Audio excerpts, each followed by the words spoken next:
Break the internet, friend? How are we going to break the internet? You said you wanted this to be impactful. What would that look like to you? That's a really good question. I think a lot of people are interested in my journey. I think a lot of people are interested in how it feels to go through what I'm going through. Yeah. I think there's a lot of people who want me to martyr myself. A lot of people are living vicariously through me. Yeah. There's a lot of people who say, yeah, Andrew, keep going. But they don't really care. They just enjoy the drama of it all. And I think I've already broken the internet, but you're a very interesting man to talk to. And with your insights, I think together, we're going to have quite a large audience. Yeah, I mean, that's a question that I have for you. Why did you want to talk to me? Because I'm a psychotherapist. You have your skepticism about psychotherapy, and yet here I am. That's true. We had a conversation before, and I've been told by many people it was my most interesting podcast ever. So I think it obviously varies from the norm in terms of the normal things I'm asked about. You have some unique insights. And I thought it'd be an interesting conversation. A lot of people are asking me especially about my mental state and those kind of things post-jail. So I thought, well, my most interesting podcast ever. People seem to be very interested in that side of me.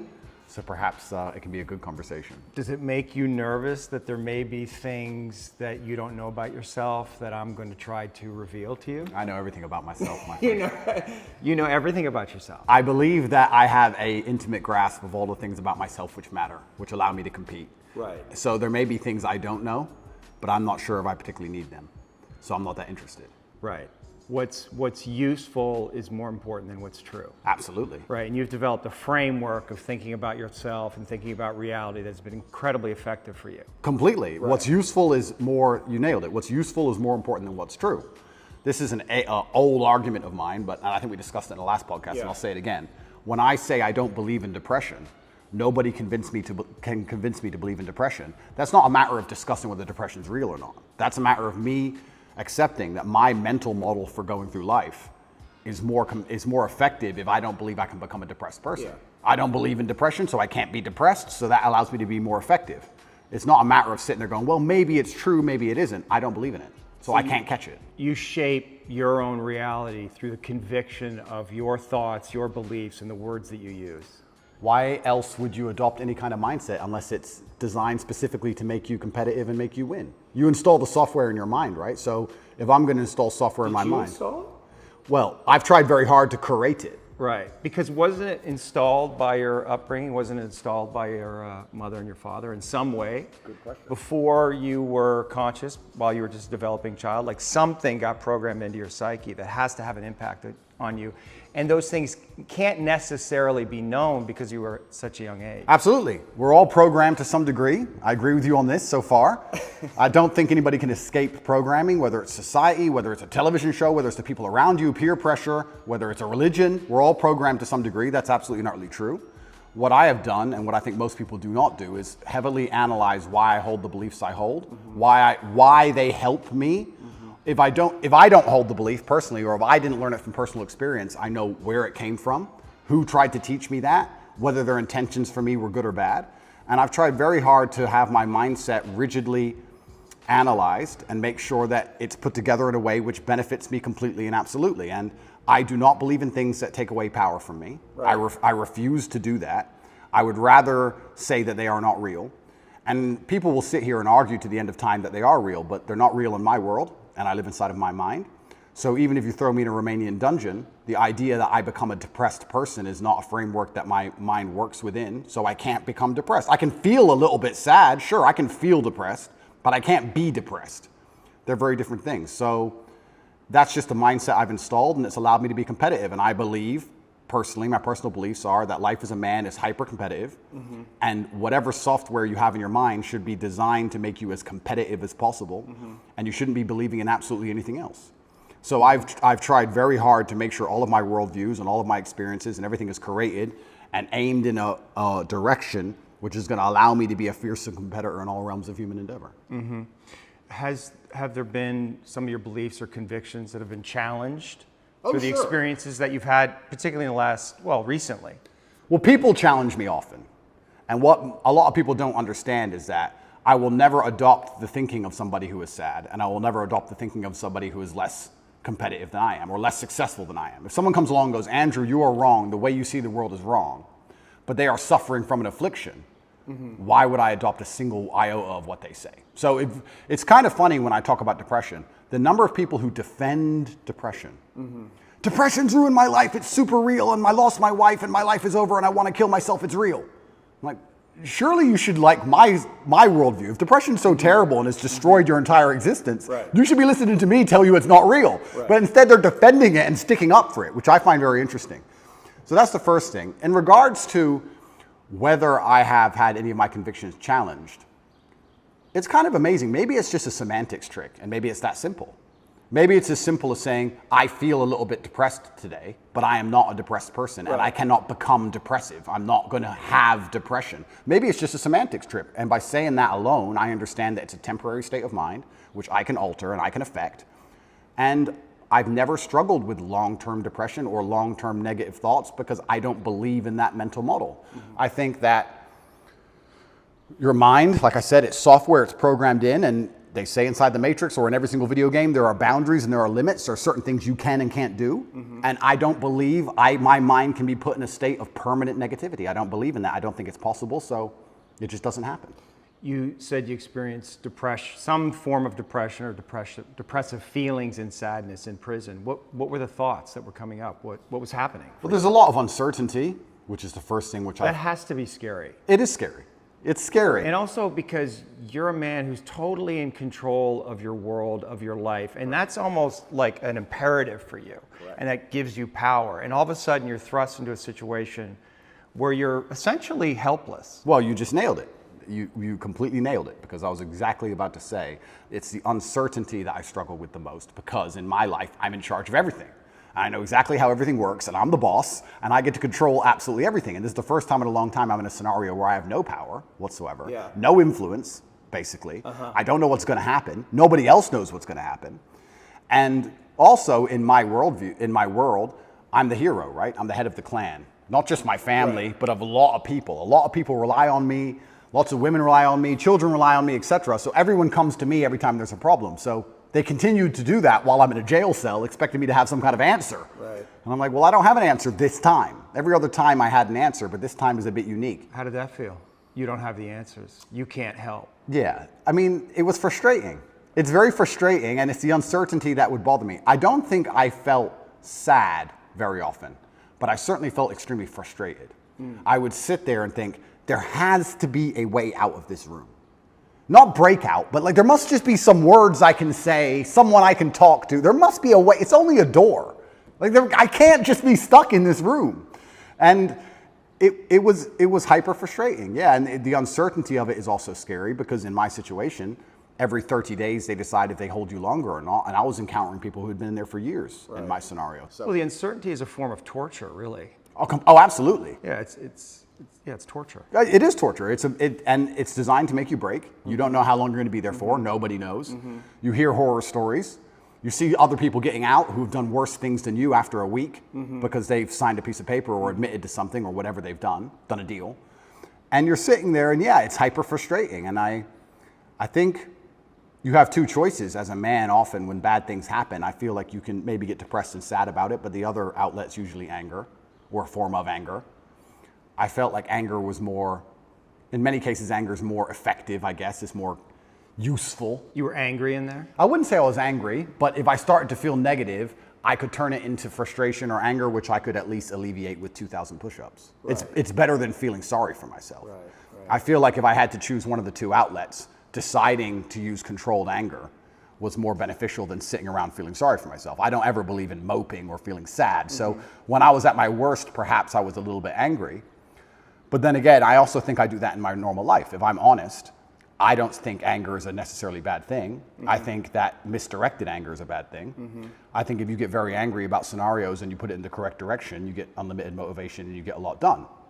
The water behind the dam, it can be destructive, but if it's pushing through the turbine, it powers the town, right? So if I wake up and I go, I want more money, if I can get pissed off enough about it, I can do 36-hour work days, right? So there's nothing wrong with being angry in my world as long as you are putting it in the correct direction. It's uncontrolled anger, I think, is a problem. Right, anger can be used as a fuel and it's necessary. And from my framework, anger sometimes is a mask for pain. I'd agree with that. So did you experience pain in there? I know that's pain is a kind of an abstract word, but was it painful for you? Like, I want to know about your pain. Yeah, it's strange because I'm being as honest as possible. It's strange because I had this instilled sense of duty where even though I'm in a jail cell and I can't leave, and even though I'm cripplingly bored, I don't feel like I had time to feel pain, or I didn't feel like I had time to be a victim. You had nothing but time. No, I didn't have time. What are you talking about? Because everyone outside still relied on me. So when I would get on the phone, people would... Is that avoidance, though? I don't know. Do you keep busy? Do you avoid your feelings by keeping busy, being on the computer all the time? All the things I had to do still had to be done. Just because they threw me in a cell, it just made it more difficult, which means I have less time than ever because the difficulty's been increased. And when I would get on the phone, we wouldn't discuss how I'm feeling. I'd be worried about how everyone else is. They'd be like, how are you? Yeah, I'm in jail. What's going on with this? Are you okay? Are your bills paid? Are press hassling you? I was worried about fixing everyone else's problems from jail more than I was concerned about myself or my own mental well-being. And if I felt particularly, when I say pain, is an awkward one. I don't know if I felt pain because I don't feel sorry for myself, and I've developed this mindset of such absolute accountability that even though what happened to me I believe was unfair, and even though I'm completely innocent, I didn't think, why? I didn't think, why is this happening? I didn't think, why me? I didn't think, oh, this is unfair. Like, none of these things crossed my mind. I was like, this is garbage. However, you can't become the most Googled man in the world without, with every light has a dark, right? Like, let's be realistic about this. Yeah. I'm thrown in a jail cell. Do I belong here? No. But am I here? Yes. I was pretty logical about it. And I was like, okay, I've got a lot of things I need to get done. And I would feel angry if I couldn't get them done. But I don't think I felt pain. Now, I'll admit, I don't sleep very well since I've left. Why? I could admit Do you know why? I heard you say in one interview that you have nightmares. I do have nightmares, yeah. What are your nightmares about? I don't think they're about anything. I just have like almost like an adrenaline rush out of nowhere while I'm sleeping, and I shoot up. I bolt awake. No thoughts, no memories, no real visions? thoughts, no real story. Fear, that's fear. I guess it is, yeah. So so let's just, you're the dreams are a reflection of the unconscious. And if you're having nightmares, there must be some unresolved fear that wants to get worked out. I believe so, but then also, I love the idea of that. Of having unresolved fear. That sounds like the most interesting thing in the world to me. If someone were to say to me, Andrew, take this pill and your unresolved fear will vanish, I would say absolutely and utterly not. That's not fun. The fun is there's something in my mind which I don't have complete control or complete understanding of yet, and it's not detrimenting my day-to-day life really. Okay, I lose a bit of sleep, but this sounds like an interesting journey. It sounds like I'm in a new level of the video game and I've been thrust into a dark forest and I get to do something brand new, and I'm really genuinely not worried about it. You're not, yeah, you shouldn't be worried about it. It's just where you are. I'm not worried about it, and I'm also not like, oh, I need to fix this. I don't care. I'll have nightmares, and I'll wake up, and then I'll either go back to sleep or I'll continue to work, and that's life. Maybe life will keep giving you situations in which you'll have to confront that fear to resolve it. Why would I want to resolve it? Well, because... I mean, if I'm really that tired, I'll sleep. No, but fear creates distortions in our mind, right? I mean, fear is the seed of evil. Right? And so we want to know what we're afraid of, because if we block our fear, we're susceptible to bad actions, right? And fooling ourselves about what they are, rationalizing. So I would argue that it's actually vital for you in the position that you are in and the responsibility that you have to actually confront your fear in a very real way, which probably goes back to your childhood. I mean, your dad was, the haircut story, and I don't know if you want to talk about that, if you're willing, but that's it. When I read that, I'm thinking about that little boy. It must have been fucking terrifying. It is, but I do think I had the best father on earth. I'm not disputing that. I mean, there's a lot of good that came from your father. I'm not disputing that your father was a good man. When you say he could go from 0 to 100 like that for a little boy, it's scary. It's fucking scary. It is. But that fear has to be in you. You don't know what the fuck he's going to do. Yeah, completely. Yeah. But I think that's prepared me for life fantastically. And I also think the fear. But have you reached a limit? Have tolerance? you? Well, of the video game. I mean, you're facing all these charges. Yeah. right? So something, and maybe this is what you need to go through. I mean, you're on the hero's journey, right? And this is inevitable in some way. But also along the hero's journey, you have to die to be reborn. That's true. And I agree with all of that. But if I'm genuinely, I mean, I psychoanalyze myself all the time, which is one of the main reasons I don't believe in therapy and psychoanalysis. You can't psychoanalyze yourself. Of course you can. I do it myself. You don't think that's hubris? No. You can know your own mind, that you don't need reflection from others to see yourself, that you can see yourself perfectly? I think that, no, I don't think I can see myself perfectly, but I think that life is a perfect reflection. But why not get help? Why not? Like, because then it becomes a crutch. I like the idea that I can rely on myself to fix myself. well, you have a coach. Is that a crutch? No, it's not, because he's teaching me something. What's the difference? That's fine, but like if I had an affliction, I would like to be my own doctor. And I think with your mind, you can do a lot of it yourself. And I think if you have a very strict framework in how you measure how successful you are as a human, and I do it through competence and achievement, I say, which mindset do I need to achieve as much as I can possibly achieve? Right. And I can measure that in real time. I can measure that in literally dollars and world championship title belts. I can literally measure the success. I'll say, okay, well then this is the mindset I need to have to be as successful as possible. Anything that's deviating me away from that needs to be addressed and concerned and dealt with, and I can do that myself. And I think the fear that, if it's fear that's waking me up from nightmares now, it's just because I understand there's a very big apparatus, a very big enemy, which I cannot destroy and I cannot beat, coming to get me. So I do think that wakes me up. I think the fear is healthy. I think I'd be stupid to not be afraid. But I don't necessarily want the fear to go away because I have no problems feeling bad.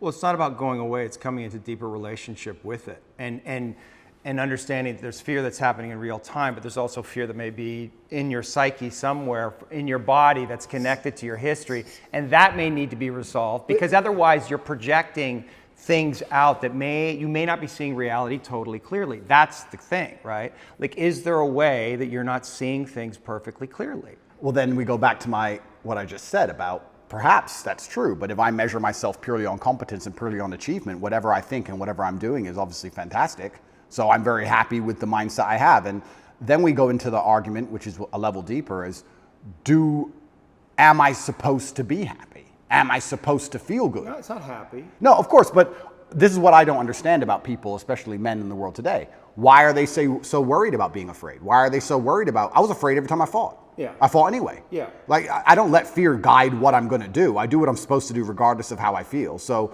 I don't see anything wrong with feeling fearful. I don't see anything wrong with feeling stressed or under pressure or anxious. All these things men are trying to get rid of. And I talk about men specifically. I gender this because I'm a man. I don't know how it feels to be a woman. But all these things that people are trying very hard to get rid of from their brains, I don't see why they need to leave. I will argue the point that if I feel anxious and pressured and stressed and fearful, I will get more done than if I was happy.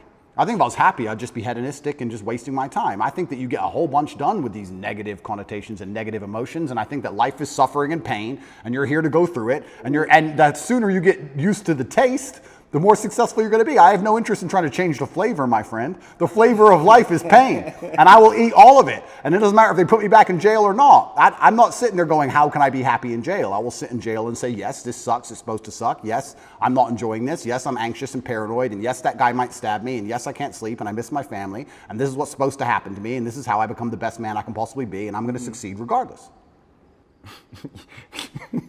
You're very convincing. You're so good though, right? It's almost like I feel like you can rationalize anything, right? It's almost like a trick.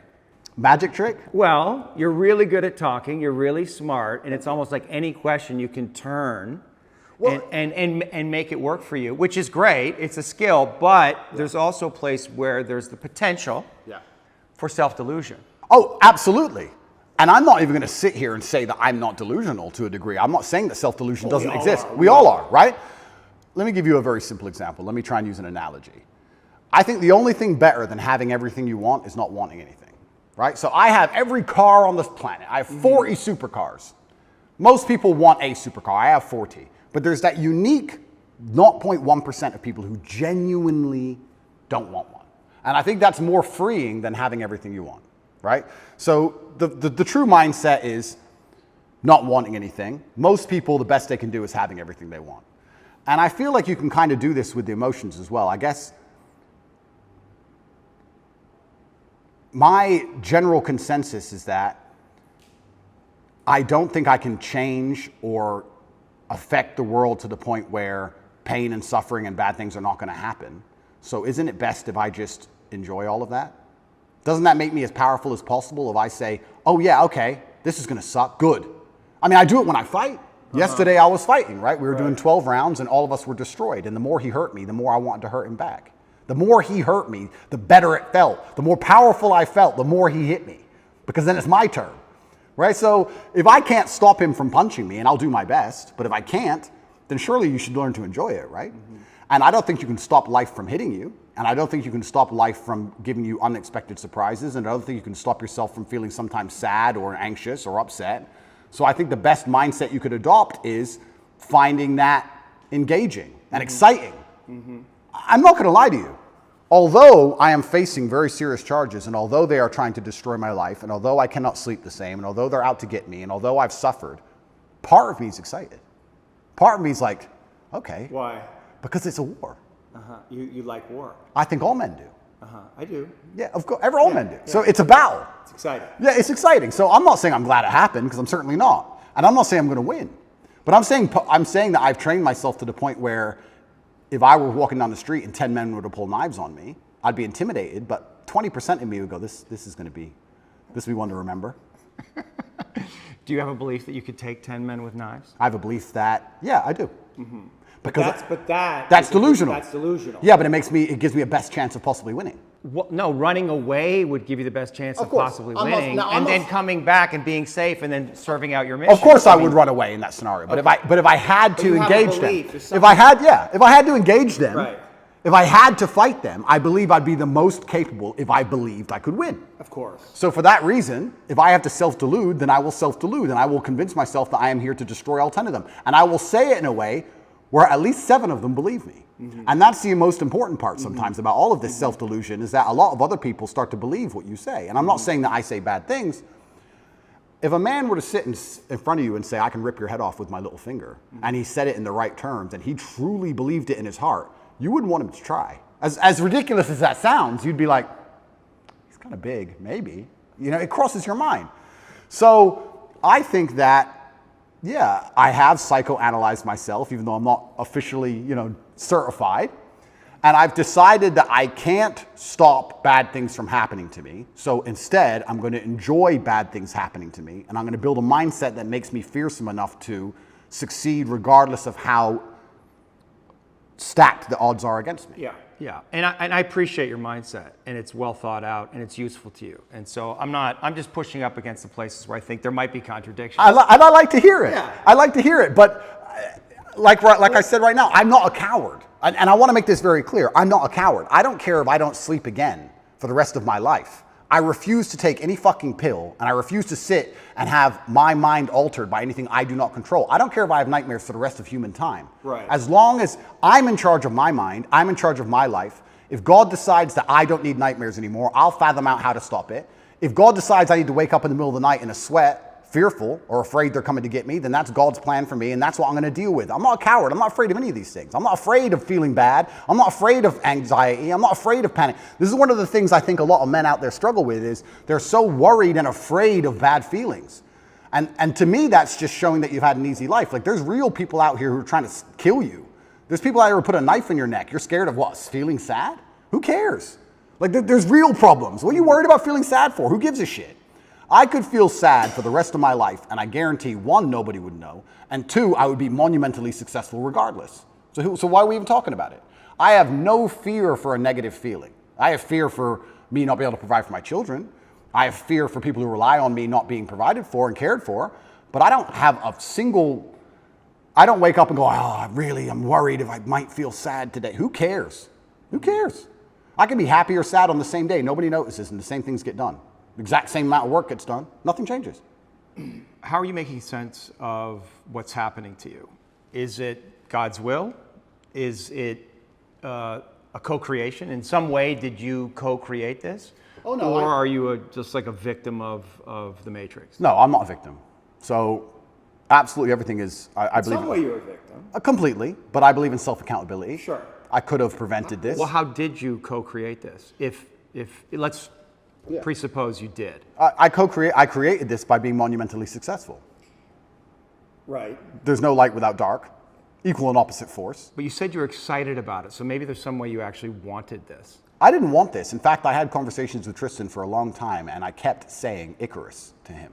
When I would decline certain podcasts, I would decline meeting certain famous people, I would decline talking about politics, I would decline things, and I would keep saying Icarus. And he would say, why are you doing this? And I just reply Icarus. Because I knew if I got too big that they were going to come for me. I knew that. So I tried to balance it, and I felt like I did a pretty good job, but unfortunately I got it a little bit wrong. My fault. I got it wrong. I put myself here. But I also don't believe that there's any light without dark. It's yin and yang for a reason. I don't think that I can just become the most Googled man on the planet and become monumentally successful and make hundreds of millions of dollars and nothing bad's going to come from it. I think that would be hubris. You just used the word hubris, it's a fantastic word. I think it would be stupid for me to sit there and go, I should be able to do all of this good and have a fantastic life and there's going to be no repercussion in any form. I knew this was coming to the point where I literally sat with Tristan about 3 weeks before it happened and said, we're fucked. So why did it happen? It happened because I became monumentally successful and I became monumentally influential, and the world is a battlefield. You did create it. In some way, you co-created it. Like you knew this was going to happen, and so there may be some way, unconsciously, you wanted it to happen. Like if you're on this hero's journey and you're living this big life and you have a big vision for yourself. I mean, you know, you bring up guys like Genghis Khan, and I think that's kind of appropriate because in another era, you probably would have been one of those cats, right? So now we're here, and maybe you need this in some way, need this test to really feel yourself, to know how strong you actually are. I mean, I know what you're saying. I don't think I need the test. I do feel like I need to tell the truth. I do feel like What's the truth? The truth is, well, the truth about the Matrix? yeah, lies? what I believe. And I do believe that I have a responsibility because of my massive platform. Yeah. And I do believe that the responsibility is for me to do my best to educate people in a way that's going to make them happy. And I know I could have sold my soul 1,000 times, and I know I could have avoided this, and I know I could have not said certain things, and I understand all of that.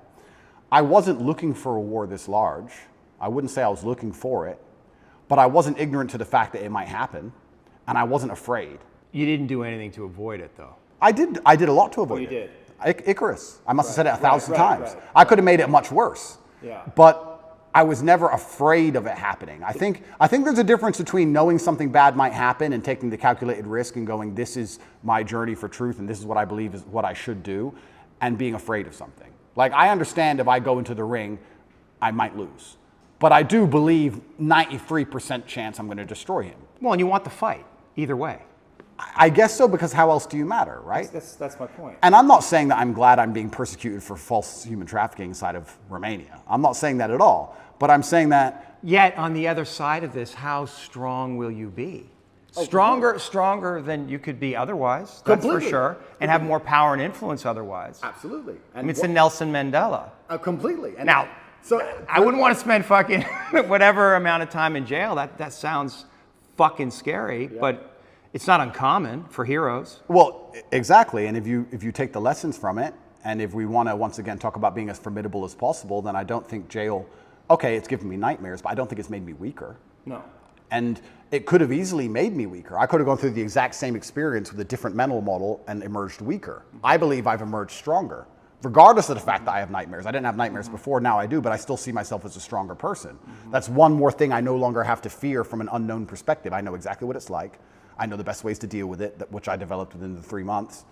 And if they put me back, I know what I'm going into. So that's a unknown area of the map explored. Yes. And I don't want to go, but I do believe that I'm more powerful than ever. And you have to find the good in it. That's absolutely not for sure. But I don't think I want to be very careful. I don't think I was looking for this fight. I'm finding the good in this fight. I believe that my fight actually has far-reaching repercussions for society now. I think that however this plays out is going to affect society in real time. I wasn't looking for it, but I was never... Did you attract it in some way? Well, if you are a force for good, then the evil is going to attack you, isn't it? And I do genuinely believe this is the battle of good versus evil in the world today. I believe that truth is always going to be on the side of good. I am religious. I believe the things I say most people knew were true only 10 to 15 years ago. I don't think they're radical ideas. And I think that there is an evil force in the world which is extremely deceptive. And they are out to try and silence me. not because what I say is wrong. It's in fact because what I say is right. I believe the reason I have so much influence and the reason so many young boys listen to me and pay attention to me is because I say things that are true, that they know intrinsically, evolutionarily, inside of their bones as true, that I say things which work. People often wonder why my fan base is so feverish, why my fan base is so dedicated. Well, if they listen to me, it's the first time they ever feel good. The first time they ever train hard and start to feel better physically, and they start to feel better mentally, and they adopt my mental model, and now they're not stressed or depressed anymore. And then they may start to make some money, and they go, you know what, I started listening to Tate a year ago. I'm in the best shape financially, the best shape physically, the best shape mentally. Tate's the man. So they're hyper dedicated to me. And yeah, I mean, there's going to be a negative to that. I want to make something clear. I've been brutally aware of the fact that all of this might blow up in my face for a very long time. I've not been ignorant to that. And I think that's why jail didn't cause me pain. Because I wasn't in jail like, how did this happen? I was in jail thinking, they got me. I knew it. They've been after me for a long time. I knew they were coming. And I don't know if that's a coping mechanism, but I was saying on every single podcast before I went to jail, they're going to try and put me in jail. I knew it. Right, right. You said that there's a light and a dark. Is there darkness in you? I mean, there must be. There's darkness inside of everybody. Right, and do you know that part of you? Are you in relationship with it? Do you think about it? That's a good question. First, I have to identify what would the darkness in me be. Well, let me present something to you, because I stood up for you after you got canceled off social media, and I have a lot of female clients, and they had questions about that. I mean, they know me and they trust me, so they're curious. Yeah. But one of them said, "Well, you know, Andrew he's out there saying that he's helping all these young men, but in the beginning, he made his millions in some level exploiting these very men." Okay. That's the frame that they were thinking about it. And is there validity in that, in what they're saying? Because I didn't know how to answer that question. I don't think I exploited the men. I think I exploited, maybe I did exploit the men, but let me change my answer. I don't think me not exploiting them would have prevented them being exploited. I think these men were out to be exploited regardless, whether I did it or not. So, but you can see how that sounds cynical to somebody, where you say, well, they're going to be exploited anyway, so I'm going to make money off them. And then once I make money off them and I get this platform, then I'm going to champion them. Completely. I mean, I guess that's probably one of the most logical arguments against me I've heard. Then we have to argue whether I was really exploiting them, which is another argument, right? Absolutely. Because a lot of these men, the only reason they didn't kill themselves is because they had an online girlfriend. Sure. So I actually think that webcamming and girls as a whole is closer to therapy than it is porn. Truly. These men are completely miserable, and the only joy they have is logging into that website. So I don't think I did exploit them. The reason I said the fact they're going to be exploited anyway, it's very similar to having an alcohol store. Let's say there's 3 alcohol stores in a row and all of your customers are alcoholics. Well, if you close your alcohol store, what happens? They just buy at the next store next door. Right. They're still going to be an alcoholic. You're not saving anyone's life. Right. But I don't think necessarily exploited. I didn't see myself as exploiting them or exploiting the girls. I don't think that. I think it was a business opportunity, and I approached it the way I approach everything, which is extremely professionally, and I got good at it, and we had a very successful company. Everybody was happy, including the men at home and including the women who all became millionaires. I've turned more women into millionaires than I've turned men into millionaires. So, but maybe that's the reason they're coming after you, because they feel in that a contradiction, and they're not buying your story. Right? They don't believe it. They're like, oh, this is an act. He's not genuine. He's actually out for himself. Right? Well, and so that's the place that they want to get you, because there's definitely an energy out there. They want to get you. Oh, no, they're out to get me. Yeah. And it's I don't think that's the reason why, though. Well, depends who we're talking about. Yeah. But we're talking about the Matrix. I understand why they're, and you've talked about that a lot in podcasts. We could talk about that, you know, because you are speaking a lot of truth, and you're confronting all the lies in the culture, and you're speaking against the most powerful forces in the world. But individual women, let's say, they're going to look at what you're doing, a lot of them, and a lot of them, you know, they're completely insane, and they're looking at these little clips, and they're distorted in their own feminism, and maybe unconsciously they can't reconcile to the fact that they would actually want a man like you. I think that's a lot of what's going on. It's like projection. I'd agree with that. You know? Nevertheless, there is an energy that's like they want to get you. They want you to be punished in some way. Yeah. And so, like, how do you, like, what do you do with that? How do you deal with that? Like, how do you answer to that? Like, if that woman was sitting here, what do you say to her? Yeah, I would say that her argument, to a degree, is a logic fail. Let's take it away from webcamming. It's a female. Logic. Don't be a misogynist. There's your blind spot right there. Don't be a misogynist, but that's like saying because... Well, it's not misogyny. You know? No, of course, but that's like saying because you've ever eaten a steak, you don't care about animals, right. effectively. Right. What she's saying is because he had a business in which some man may have felt exploited at some point, he doesn't care about humanity, which is a logic fail. Yeah, I understand. So that's not valid. What I have found in my experience often is that many women who seem to dislike me, after they meet me, don't dislike me anymore. Mm-hmm. I think the energy which they find repulsive over a screen or affects them emotionally over a screen, they end up liking in person. I think hate and love are actually very close to each other. And I've had women who scream how much they hate me at the screen, and then they meet me and they're literally in love with me. Well, you're a nice guy. Of course. So I've yet to meet a female in person who dislikes me. And I would love to talk to these women. I think that'd be the best conversation ever. I think it'd be the best podcast on earth. Yeah. But they are out to get me. They're certainly out to get me. I think that the fact that I'm so assured in a lot of my convictions, they find very threatening. People in general now seem to find it threatening when you're the kind of person who says, no, it's this way. And they say, oh, but the news said it's that way. Don't care. It's this way. And they find that ignorant, but it's not ignorant. I think it's just assured in your convictions, and they find that threatening, very threatening.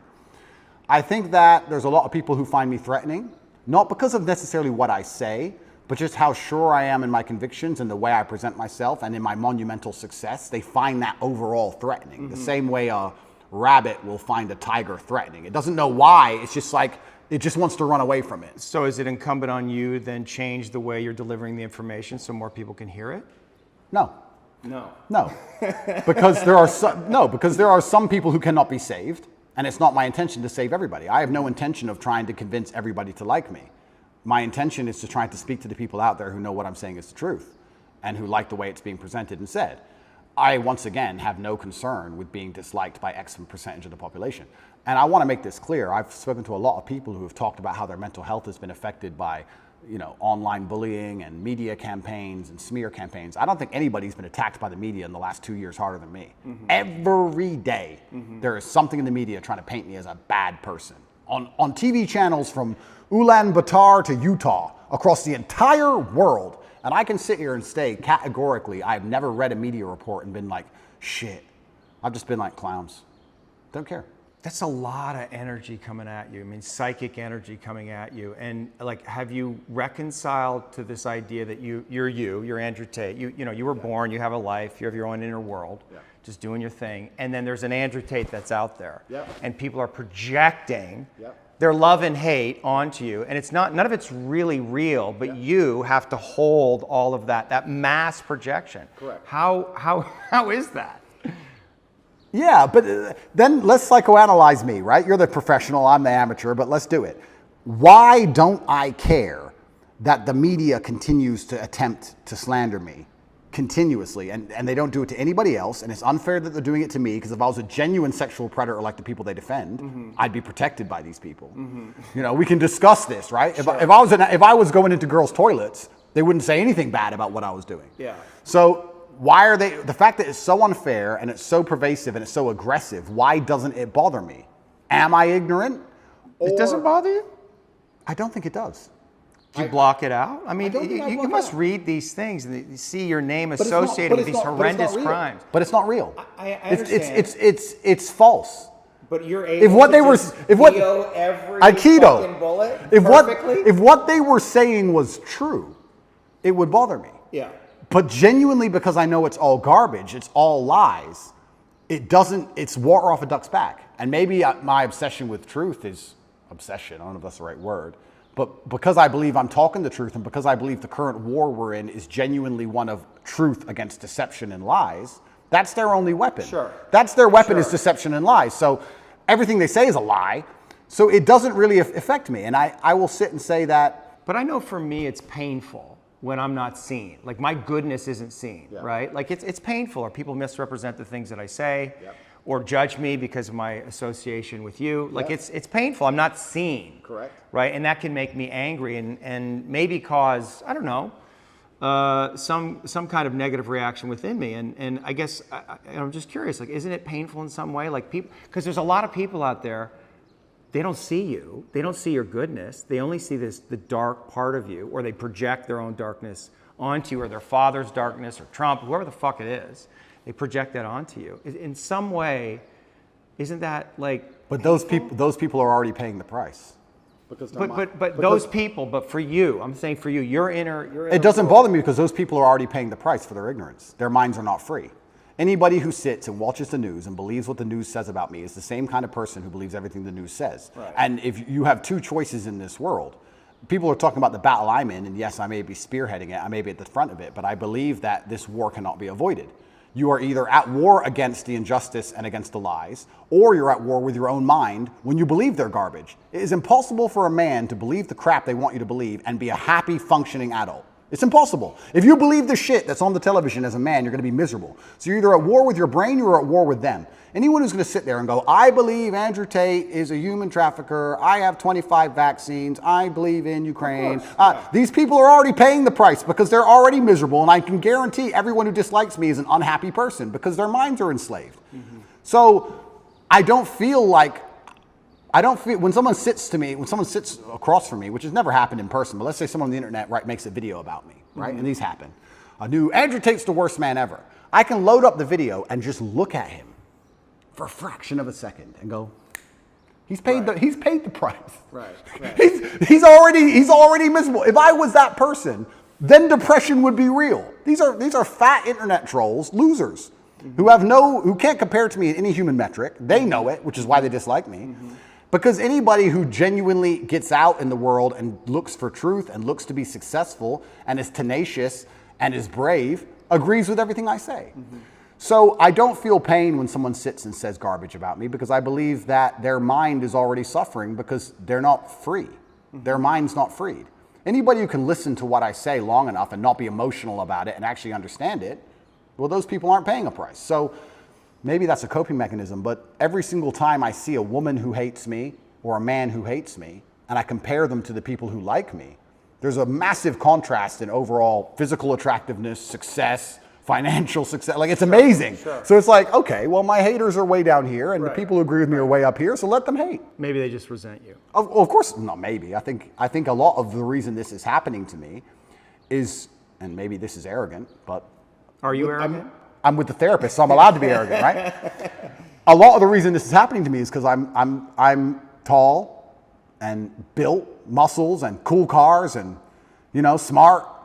People don't like me. There's people who look at me and go, he thinks he's too cool. Teach him a lesson. Mm-hmm. There's a massive amount of resentment involved in all of this. Yeah. Even from the Matrix itself, we talk about the Matrix and I talk about it and people, of course we compare it to the movie. But at the end of the day, there are people moving parts in all of this. There's a prosecutor, there's a judge, there's a lawyer, whatever. Mm-hmm. Someone is sitting in an office who gets a piece of paper saying, destroy Andrew Tate. Mm-hmm. And that person looks at my life and compares it to theirs and they feel resentful. Mm-hmm.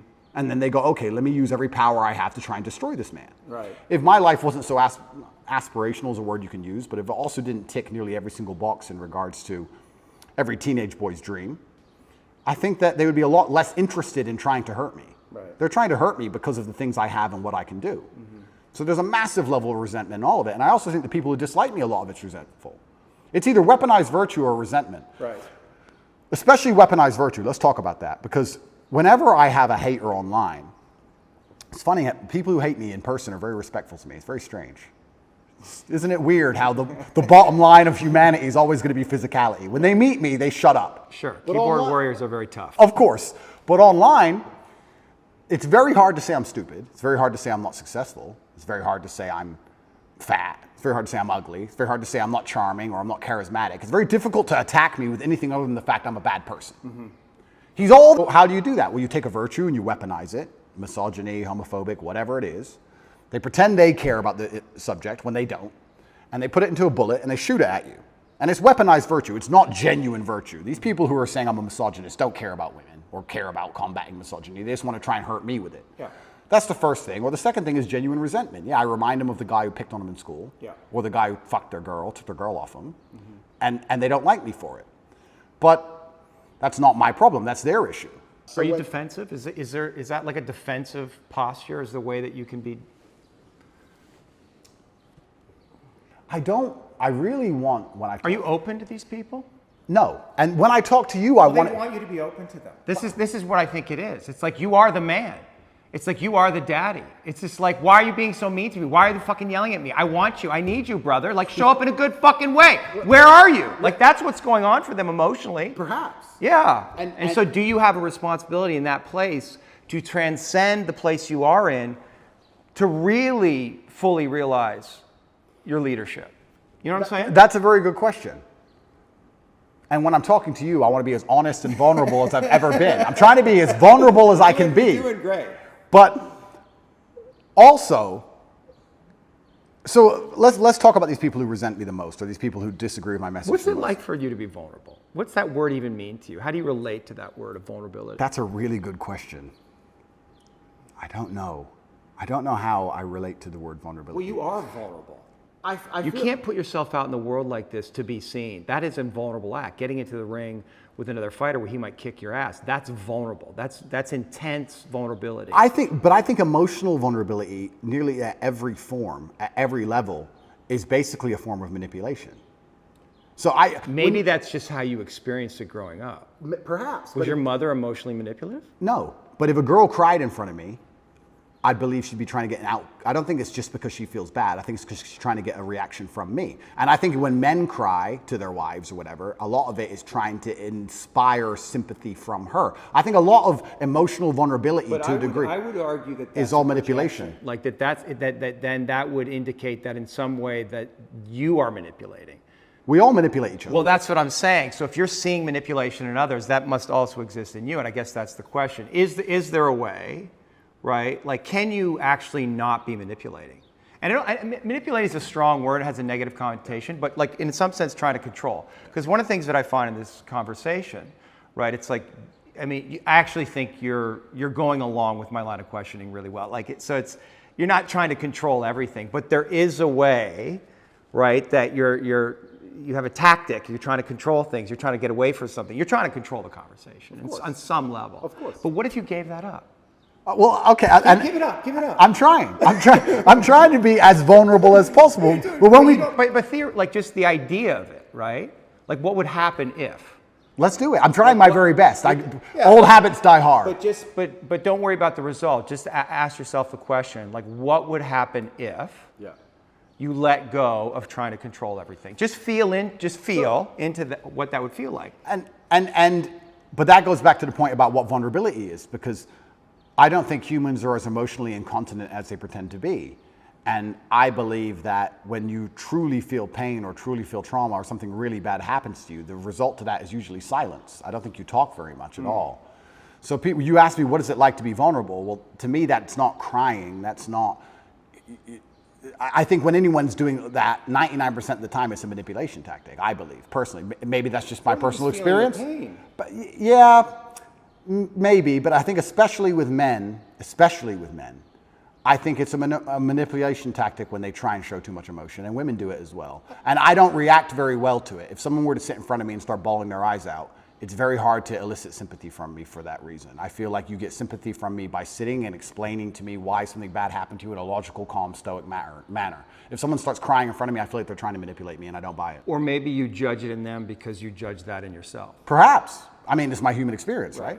And it's my bias. Right. But I'm trying to think of the very few scenarios in which I would ever cry. And I'm thinking, would it genuinely be because I feel so much pain, or if I think it could benefit me or help me? Would I be trying to manipulate somebody? Now, that's not something I'd ever do because it's not my personality and mental frame. But crying is just a physiological reaction to express pain and grief that allows us to release this and to come back to homeostasis. It's manipulation. It's just, well, it can be. It's don't attack me but anymore. it's also a physiological response. Oh, completely. But it's don't attack me anymore. It's I'm the victim, don't attack me anymore. Can be. Yes, I cheated on you.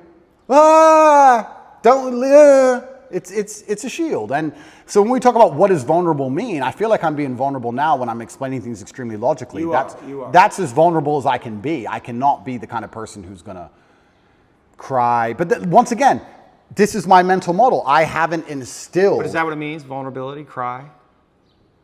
I guess vulnerability. What about admitting your weaknesses? I'll admit my weaknesses What right are now. your weaknesses? Then this is so interesting because I will tell you. No, it is because I'll tell you I'll admit my weaknesses, and I will. But now I have to try and identify some because in my mental framework I don't have weaknesses. Right. So now it's like, okay, I am prepared to admit where I'm weak. Where am I weak? Well, I've tried so hard for so long to make sure I'm not weak anywhere. And if I am, I've compensated so heavily in some other way, I don't fail. So it's like, where am I weak? I'm that guy who does not fail. It doesn't matter what scenario anybody's life is in. It doesn't matter if you get dumped into jail. It doesn't matter if you're going into war. It doesn't matter if you're bankrupt. Whatever it is, if someone says Tate's on your side, you feel good. Oh, Tate's here. Ah, Tate, okay. Yeah. He can't even swim, but he's here to he's the lifeguard. Tate doesn't fail. I can swim, but it's an example, right? So I do not fail ever. So it's very hard for me to identify weaknesses because I feel like they've all been ruthlessly, I think I've rooted out any weakness or I've compensated so heavily so long ago. I don't see myself as a weak person. I don't see myself as a person who can fail. People said to me in jail, how did you handle that? What else can I do? Not handle it? What does that look like? We're gonna bang my head on the wall like a dummy?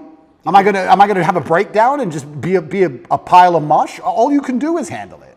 So we're talking about vulnerability. I'm being as vulnerable as I can, but I can't even honestly sit here and tell you a weakness I have because in my mind I have no weaknesses. And perhaps that's delusion. Perhaps that's perhaps it's delusion. Yeah, but a useful delusion is what you're saying. It's brutally useful. Yeah. And when I teach this or when I talk about this, there's a lot of men who perhaps want to adopt it, but the mistake they make is they don't have the real world experience to back it up. I don't want people to be completely lose their minds. Yeah. We're not talking about that, but we're talking about the fact that I can name so many scenarios in my life where I was supposed to fail and I did not fail. It's brutally realistic, it's brutally logical, it's built on competence, it's built on real world accolade and achievement. Everything I've ever wanted, I have achieved and I have gotten. I have never failed at anything I've ever wanted, ever. So how am I going to wake up and say, oh, I've got this weakness, that weakness, when I have a 100% success rate? 100%. There's never a girl I wanted I didn't get. There's never a car I wanted I didn't drive. There's never a scenario where I said, I want to get through this, I didn't get through it. I've never failed. So of course I'm going to sit and say, yeah, I would love to tell you my weaknesses. I can't think of any. I don't know. Right, but are you being humbled right now? Is this whole series of events humbling you? It's taught me things I already knew. I know you can't be bigger than a justice system. I was saying Icarus for a reason. I knew they would come for me. I know I'm only human. But you're not do you? I do. I'm just a very good one. I'm just a very good one. Is there somewhere inside you a belief that you're invincible? Like you can't get got? Because that is a dangerous fucking distortion. No. I wouldn't have been saying Icarus for that reason. Right. I'm actually far more cautious than most people would believe.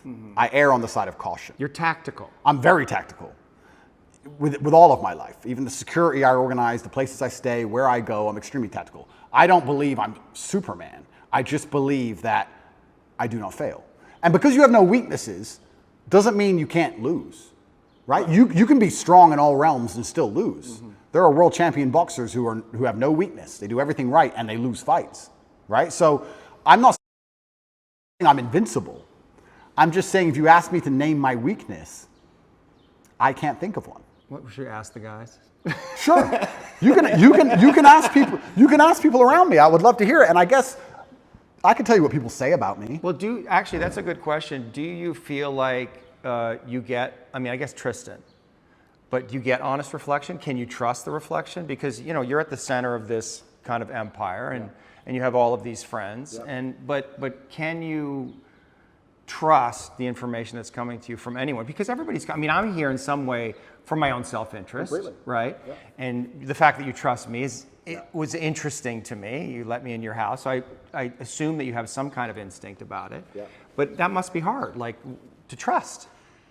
I get a lot of feedback and it all goes into a big pile and I listen to every word that's said to me. I'm not the person who's beyond reproach. Everyone I work with, a lot of people have said things to me, and I'm told about myself quite often. Yeah. And I put it all in a pile, and I analyze every single word carefully. I ignore most of it, but I do listen to it. And I guess the number one bad or negative thing that people will say about me who know me is they may say I'm very insensitive. I hear that sometimes, usually from women. You're insensitive. I'm insensitive because I think once you become a ruthless problem solver, you come across to a degree as insensitive. We have this big issue and everyone's crying. Okay, stop crying, fix the issue. Right. You have to be insensitive. Okay, what are you crying about?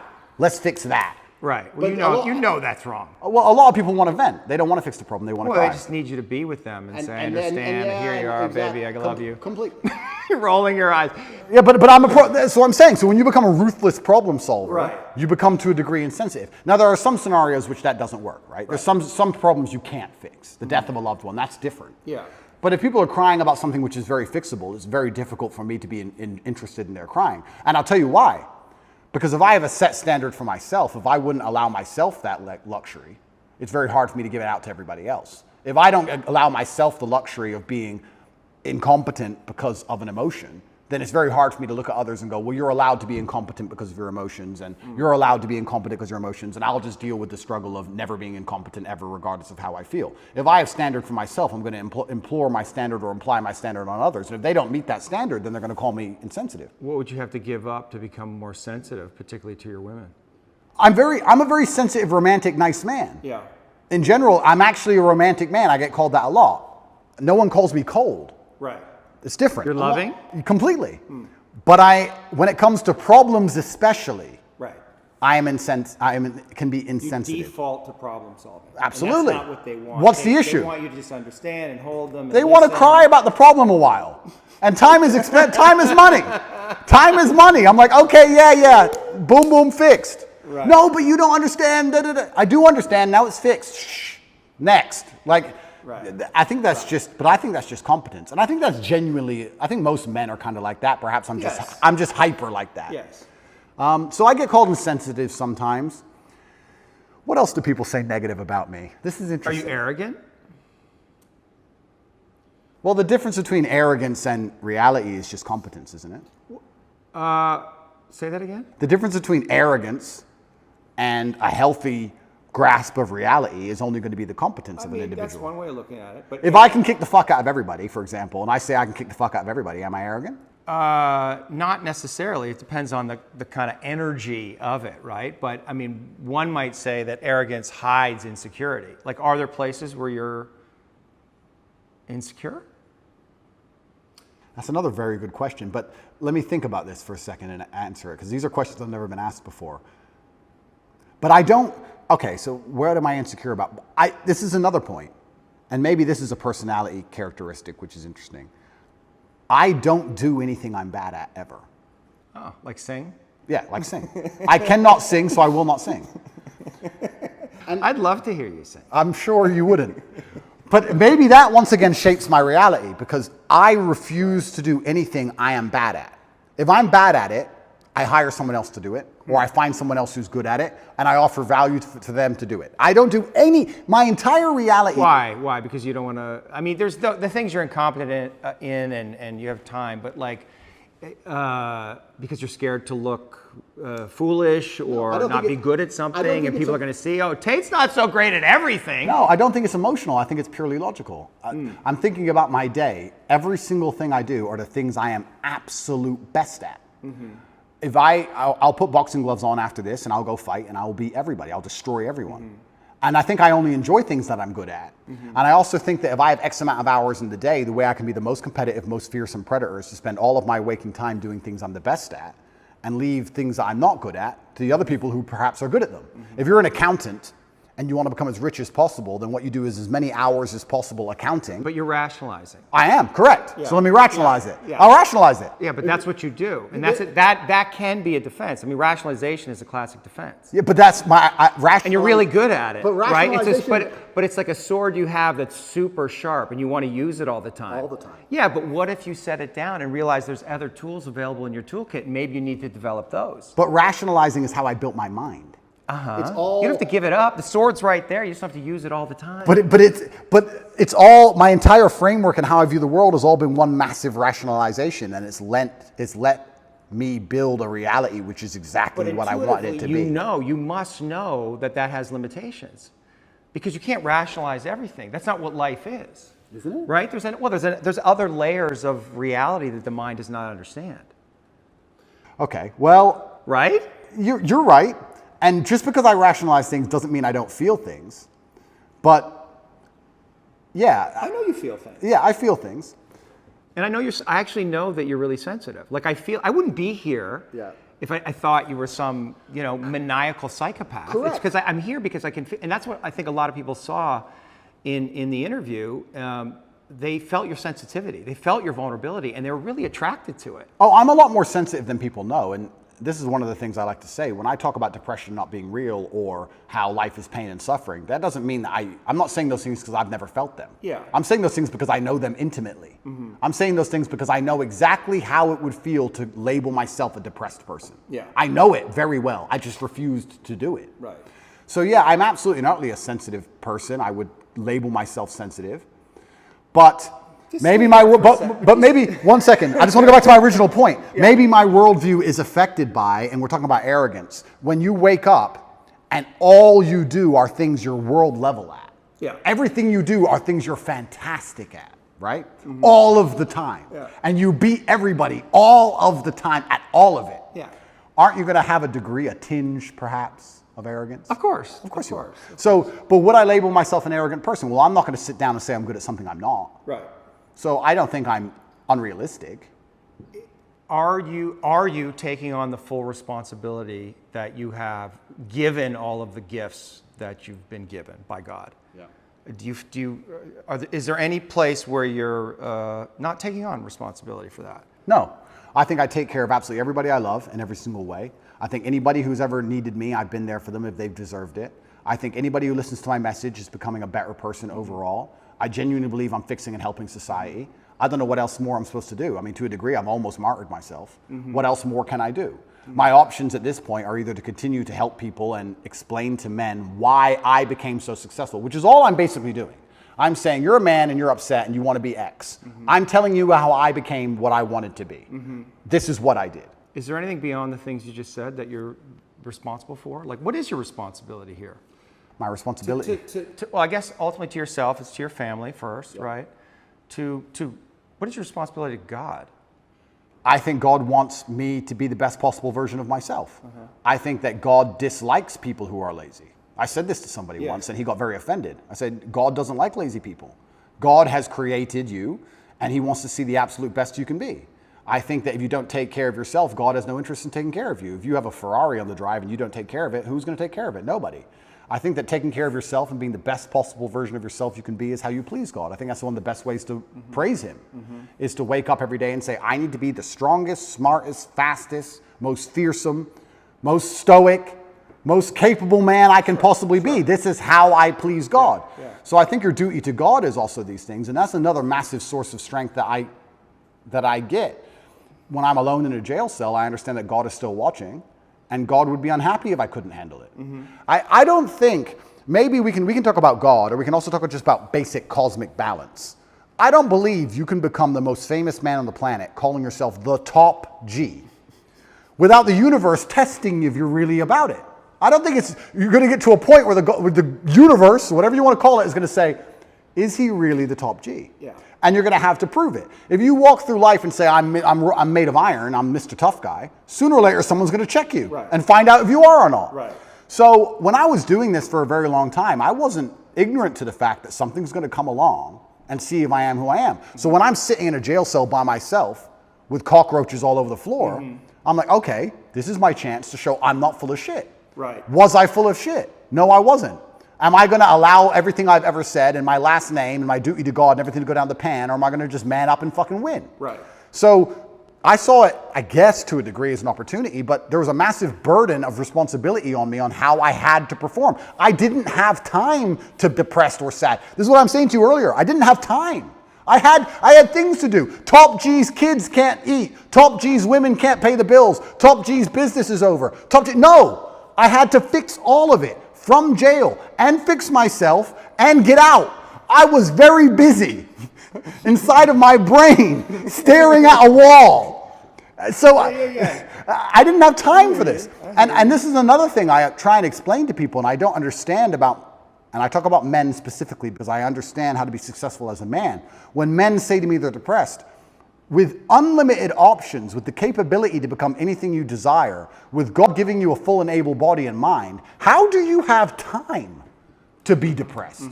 You have so much you could do. There's so much that you need to do to be your best self. And you're competing against men like me, and you're finding hours a day to be sad? No wonder you're going to perpetually lose forever. Right. That's suicide. So how do you find time to do this? It's brutally ineffective. You have a brain, you have a mind, you have a mental model. You can't think of everything, you can't do everything. You can only have certain frameworks instilled inside of your mind. As a man, you should be hyper-competitive. You should try and be the best version of yourself you can be. You're competing against every other man on earth for the girl you want, the car you want, the house you want, the watch you wear. It's all competition. You should be as competitive as you possibly can. Anything that's inside of your mind which doesn't allow you to be competitive should be erased. This is why I can't name a weakness. I can't name a weakness I have. I've compensated so heavily for any weakness that may exist, I don't even see them anymore. Is your belief in God tied into this concept that we talked about, that what's useful is more important than what's true, or better than what's true? So we don't, do we know that God exists? I mean, we don't know. Correct. But it's useful to believe in God. That's a very good question. I think that believing in God certainly makes you more powerful, which is proof for God. If God makes you more powerful, then God is real. So maybe that's very simplistic, but if I believe in God and I'm a more powerful version of myself because I believe in him, then he must exist. Yes. God has made me more powerful. Well, it's the act of believing him that makes him exist, which is another way of saying what you just said. Correct, yeah. So this is why I believe faith is such an important thing. But I think everybody has a God anyway. Yes. There's no such thing as atheists. If you look at the people who say, oh, I don't believe in God, they worship a flag and a vaccine. So everyone believes in something. So you have to decide what your religion is. And I, once again, refuse to believe in anything that takes away power from me. I believe in things that make me more powerful. And I believe that believing in God gives you a new degree of strength. And I also think everybody to some degree believes in God. I don't care what anybody says. If you put anyone in that submarine just before it imploded, everyone would pray. Everyone. So it's ignorant to even say you don't believe in God at this point. It's interesting that you chose Islam, and I heard you talk a little bit about how you see God in Islam as kind of, you know, I don't know, harsh, but like firm and directional and clear, and this is right and this is wrong, which sounds a lot like your dad. Well, it sounds a lot like life. Yeah, like life. There's right and wrong in life. All this complete subjectiveness, this mush they're trying to create is done on purpose to confuse us. I like the idea of right and wrong. I like the idea of not having a choice. If you walk in, if you're hungry and you walk in to buy a sandwich and there's 100 sandwiches, it takes 10 minutes. If there's one sandwich, isn't life easier sometimes? So all this subjectiveness and all this choice and all this garbage, sometimes when I'm like, okay, I want to be a good person, I want a framework to adhere to that makes me a good person. Well, this is very clear. Yes, no, easy. Do you have like embodied experiences of God? Like, do you relate to God in that way? You know, I don't want to say supernatural, but like, do you feel God? I absolutely feel him, and there's certain times where I may feel particularly energetic. When do you feel God? So, usually when I'm feeling powerful. There's been times I was in jail and I just got up and I just felt like, you know what, like just shadow boxed a bit. I don't know. It's like you just felt it. Like I'll be okay. I will win. I don't feel God when I'm sad or something like that. I think that the whole idea of spirituality, and I believe God himself, he wants the best for you. And it's interesting, how we're tying religion to my worldviews, because my worldviews were the same before religion. I guess before it was the cosmos, or just the way the universe works, or light, dark, yin, yang, etc. I still say these things, but now I attribute a lot more of it to spirituality, a lot more of it to God. And I chose Islam because it's firm, and I believe that I'm a person with firm principles. So I'm obviously going to liken myself, or I'm going to feel an affinity to a religion that has firm principles, because that's who I am as a person. I'm a person who's principled, yes, no, and I have no problem with people sitting with me and saying, what you're saying is bigoted or what you're saying is wrong or what you're saying is insensitive. I think Islam also has a similar issue. Yeah, I think you also chose the winning team. Oh, it's completely the winning team. I mean, It's the winning team because, and it's the winning team, and I didn't choose it because it's the winning team. It's just the winning team because it has principles. yeah, I agree. And unfortunately, when you have no principles, if you stick up, if you don't believe in it, if you have no hard line, if you'll accept anything, then you don't believe in anything. Yeah. As soon as you'll accept anything, then you have no hardcore beliefs. If you have any set of principles or you have any things you believe in, there's going to end up being a barrier, and the people who fall outside of those barriers are going to be offended by it. That's the reality of it. If you have a religion or a belief system that doesn't offend anybody, then it's not a religious or belief system. That's my view. So yeah, I chose the winning team because I think more and more people are starting to understand how important God is in society. This is the first time in human history we're testing society without God. And what do we have? We have evil. Yeah. We have Satanism. We have degeneracy. And I think that most people are starting to understand that God is really needed. When I was young, I used to make fun of Bible bashers. I used to make fun of them. Yeah. And now I'm like, we need more. Yeah. Where are they? We need more Bible bashers. So, yeah, and I guess I certainly feel more powerful since I've reverted, but I always felt powerful anyway. But I guess now, instead of just believing it's the cosmic nature of the universe, or let me change that. I always felt a strong affinity to my last name and my ancestors. So I always had to a degree, a spiritual aspect to where I got my strength. I always felt like, well, my dad is watching me, or my ancestors tried very hard for me to be born, so I can't disappoint them. So I've always had this spiritualistic side. Like, imagine the disappointment my ancestors would feel if they fought saber-toothed tigers and survived World War II and went through all the garbage they went through just for my father to be born, and then he suffered like he suffered to raise me, for me to be raised and become the most famous man in the world and call myself top G and then cry when I went to jail. What am I? What kind of bitch? What am I going to go, wah? No, I go to jail with my head held high. And if they put me in jail for the next 20 years, I'll walk in there with my head held high. And if anybody sees me, I'm not going to be a broken man. I refuse to be a broken man. It's disrespectful to everybody who ever died or tried hard for me to be raised, for me to emerge from this difficulty as a broken person. That's absolutely and utterly selfish. When a man sits and says to me he's broken or he's depressed or he's sad, etc., that's selfishness. You have shit to do. Yeah. And you have people to be respectful to, including people who are no longer here. I don't have time. They can put me in solitary confinement for 20 years, and when I walk out of there, and the first podcast I do, I refuse to be called broken. I refuse. And that's because I feel like I had a duty to my ancestors, and now I feel like I have a duty to my ancestors and a duty to God. So I've always felt that. And I assume you feel like you're fulfilling your duty, that your father would be proud of you? I absolutely believe he'd be extremely proud of me. I think I'm doing the best I can possibly do. And there's something that people say, you tried your best. And that's true. But a lot of people overuse it. People say, oh, well, you didn't get it, but you tried your best. 99% of the time, they didn't try their best. People don't actually try very hard for things anymore. I am truly, genuinely trying my best. I don't waste a minute of my day. Before this podcast, as I set up cameras, I'm working. I don't waste a minute of my day. I do not miss a training session. I do not miss an email. I do not make mistakes. I'm on it. So I'm trying my absolute best. If I fail, for the first time in human history, then I failed. But at least I get the satisfaction in my heart of knowing I actually really tried my best. Most people don't get to get that satisfaction because they know deep down they could have tried a bit harder. Whereas if I end up in jail, I'll be like, Andrew, you did everything you could have done. So that gives you a level of peace. I did my best. My ancestors are proud of me. God is proud of me. I did my absolute best. I couldn't have possibly done better. And I got hit with a lucky punch, and that's life. And all I can do is just smile regardless. Are your oration skills, is that an art, do you think? I think that if you don't have the ability to make other people understand exactly what you think, that you're going to struggle. But is it an art? Like when I watched you with PBD and you got in these zones, and you do it all the time. I mean, you're doing it right now. You get in these zones where it's just like you're just flowing. I mean, it's almost, you can say it's a God state, right? It's a flow state, and it must feel really good. It does. Yeah, like it feels good that you never run out of things to say, and it feels good that I already have 10 things I want to say lined up before I say the first ones. And you know how to say them perfectly, and your voice is clear and resonant, and you're embodied in it. It's a skill. It's a skill. Well, but it's almost like an art, because I was watching you and I was thinking, this is like watching, Charlie Parker play the sax or Michael Jordan play basketball. I mean, you really, and people might say, oh, those are exaggerations, but I don't think so. I don't know that I've seen somebody who's able to do what you do. But that's emotional.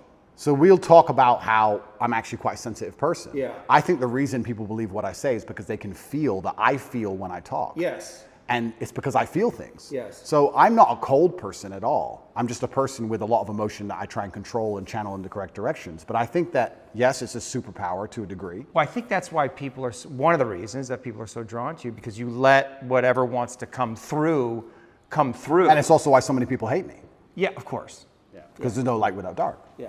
There's no, there's no joy without pain. You can't have a rainbow without little rain. That's how it goes. So I think that it's definitely a superpower for life. It's something I'd encourage every man to learn how to do. Yeah. It's certainly something worth practicing. It's the reason I don't learn another language, because I haven't mastered English yet. Right. So I refuse to learn another language. I can't imagine me and my personality and Andrew Tate stuttering in Spanish. It just be like, what is this garbage? Yeah. So I don't have time. Yeah. So I will only speak English for the rest of my human years. That's it, because I have not learned every word in the dictionary yet. Yeah. But yeah, I guess to a degree it's a superpower. It's extremely beneficial in all aspects of life, especially relationships. I'm not going to lie. I don't argue with women very often, because any woman who respects me and listens to me, I can very quickly and compendiously explain exactly why I'm correct. It's maybe the most powerful skill. The most powerful thing about it is there's two levels to it. One, making people understand exactly what you think. Yes. And the second one is making them think what you think. Right. And if you can do the second one, Do you like to make people think what you think? Because you have a lot of influence. yeah. And that's got to feel good. You're influencing people. You have this worldview. It's a powerful worldview. It's got all these things. And so you want to influence other people in some way to adopt that. I think that charity, even of itself, I think charity is probably one of the most selfish things you can do, which most people say, I'm giving money. I give $25 million a year. There's a website, tatepledge.com, you can see it. And I feed children all across war-torn countries, mainly in the Islamic world and in Africa. Am I doing that for the children? Yes. But I also feel great. I feel good for doing that. Of course. Yeah. So it's not a selfless act. No, nothing selfless. Nothing selfless. And it shouldn't be. And it shouldn't be, that's right. So when I'm helping all these people out here, I'm not doing it because I'm some philanthropist. I feel good helping people and people sending me emails saying, you changed my life. I feel good about it. I'm not going to sit here and pretend I'm just Mr. Philanthropist and I just care about the world. No, I like helping people because I feel good about doing it. It makes me feel good inside, which is why I do it. So yeah, I use my power to feel good. And I think the easiest way to feel good is to make others feel good. I believe that humans exist that way, and I think that's why we're societal animals. Even in jail, when I felt my worst, my goal was to make someone else smile. Because if I can make someone else smile, I would smile. So on my worst days, I was my most charming, my most energetic, my most interesting, my most talkative. Yeah. I was happiest on my worst day because I decided that's how I have to be to stop myself feeling bad, because I decided. I also feel like, it's kind of interesting.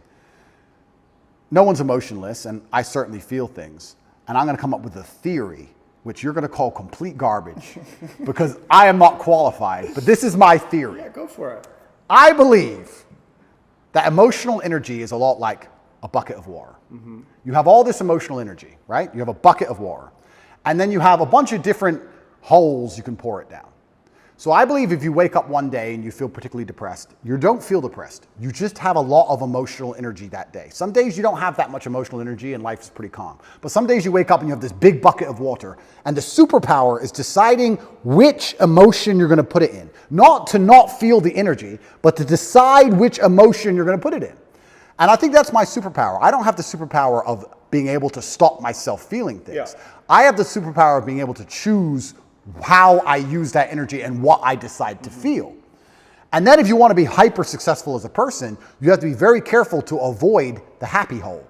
Because happy is what everyone thinks they would choose. If you had this emotional energy and could choose any emotion, you'd choose happy. But if you choose happy, you don't get much done. What do you choose? I choose, if I had to choose how I wanted to feel all the time, I would choose proud. And proud means you have to work. Proud means you have to do things. You have to achieve things. If you want to be proud and be realistic, you have to do fantastic things. So my default favorite emotion is proud. Right. That's how I'm happiest when I feel proud about anything. Well, and the organism releases dopamine in the brain when we do hard work and is why I accomplish have to win. tasks. I have to win all the time. yeah. I love proud. To feel good. You do it to feel good. Yeah. I don't like happy. If I feel happy, giddish happiness like a child or like a females usually default to happy. They don't care how they get there. They just want to get there. Right. They just want to feel happy. Right.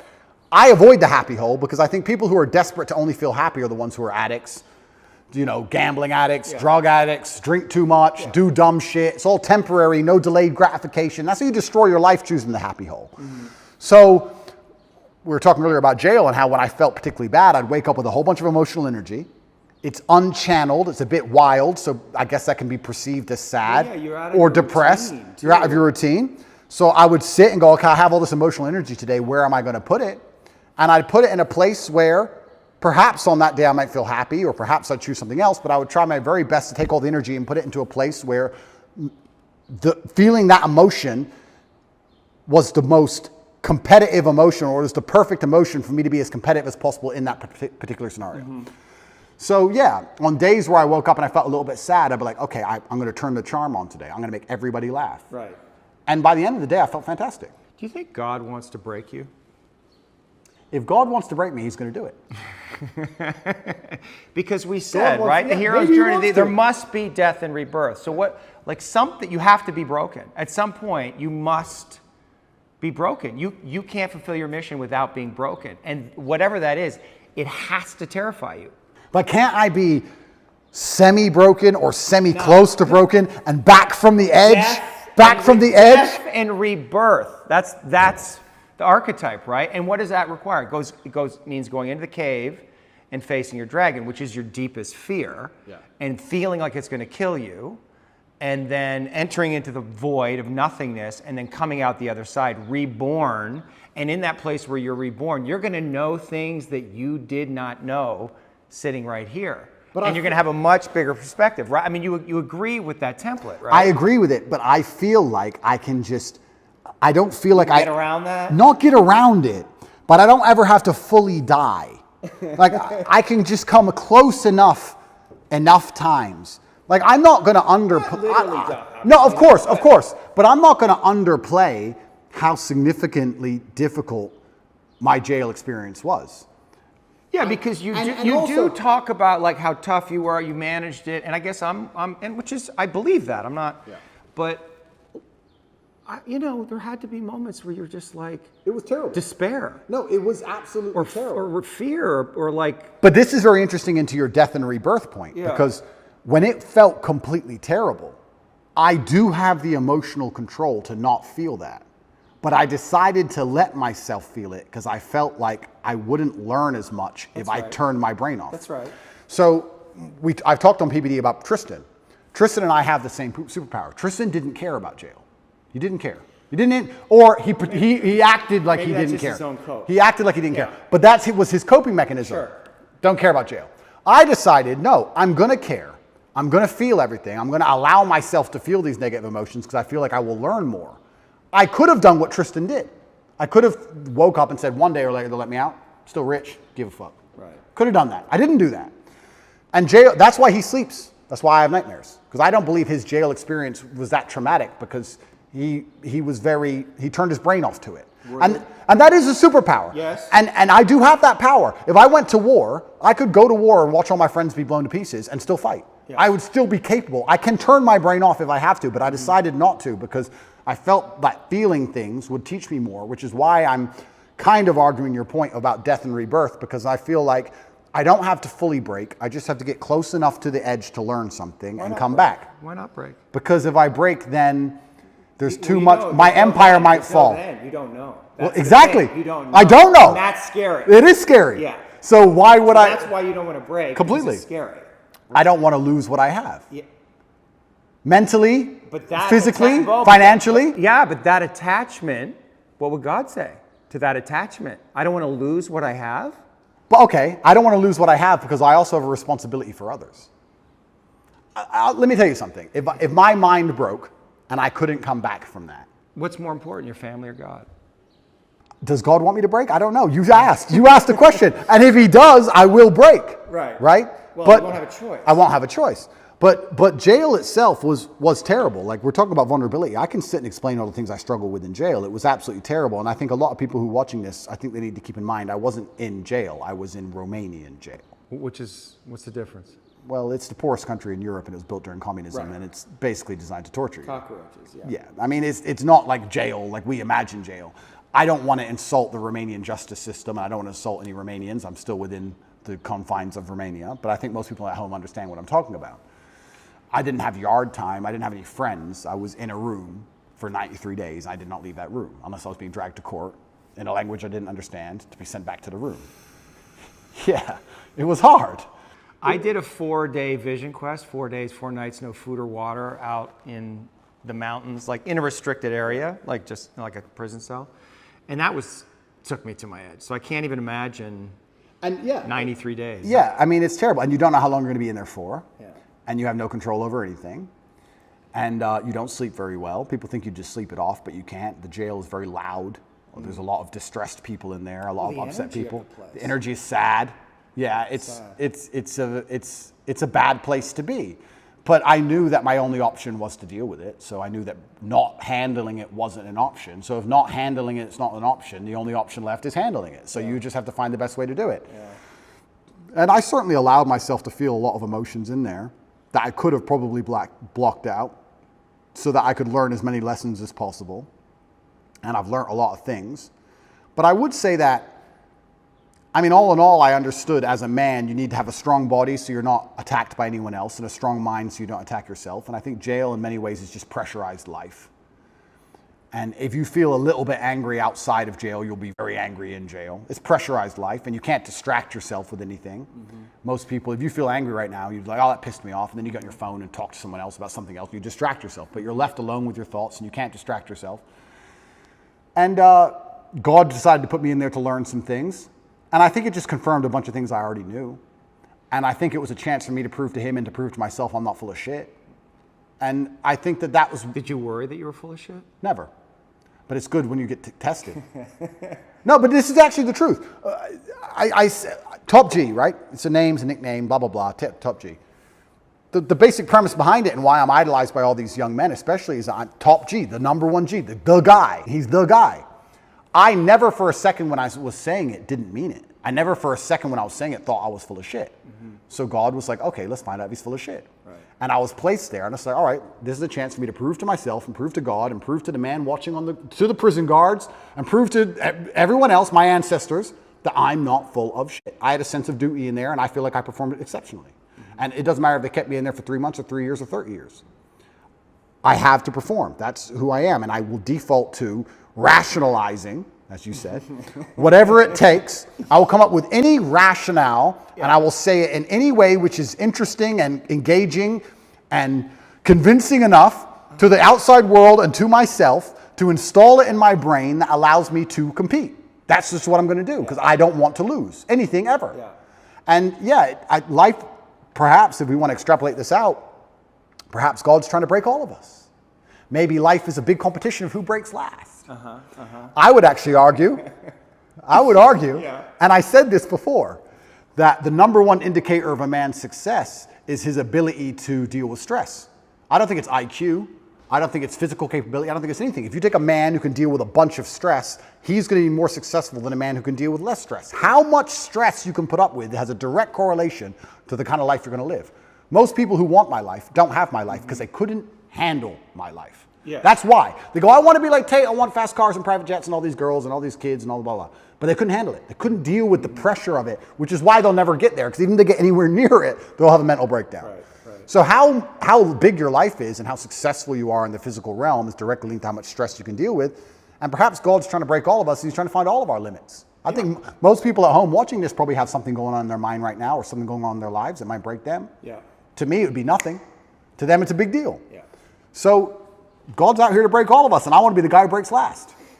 Well, maybe he's trying to make us stronger, give us tests to help us evolve, to help us grow, to help us know him more. Absolutely. So let's assume that's what God is doing. Mm-hmm. To a degree, he's trying to see where all of us would break. You have two responses to that. You can either be intimidated by the fact that God is out there trying to make your life difficult, or you can be excited by the idea of it and saying, this is my chance to prove myself to God. Right. Which is what I was saying earlier on in the very beginning of our podcast, why I've adopted the mindset where struggle is semi-exciting to me.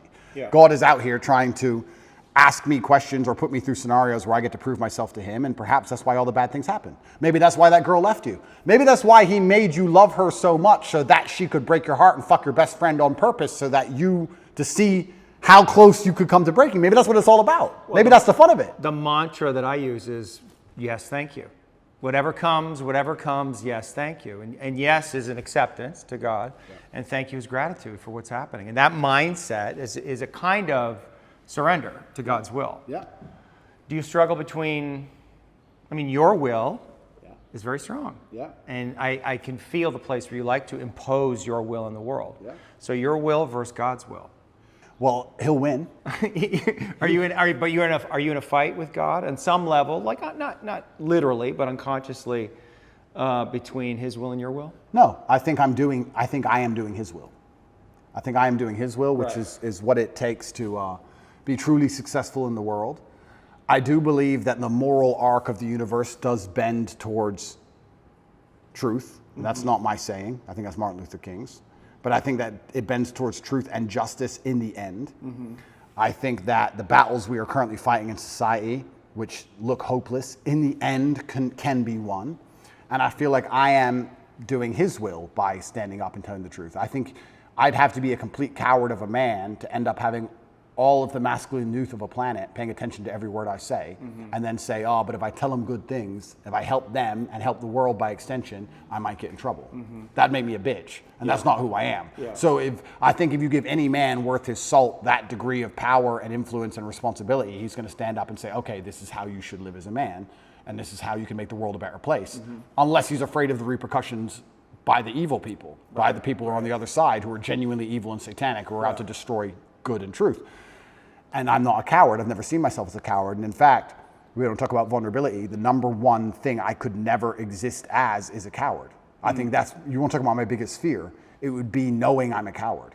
Seeing myself as a coward and being very realistic and knowing I was actually a coward. I couldn't accept that because I feel like I would be disappointing all of my ancestors and God, and I would have been full of shit all the time I was talking. Now I'm a fake, now I'm a liar, and I'm none of those things. Right. When I say to the camera and I sit here and talk about depression not being real, I mean what I say because I've lived enough shit to tell you that if depression was real, I would have been depressed.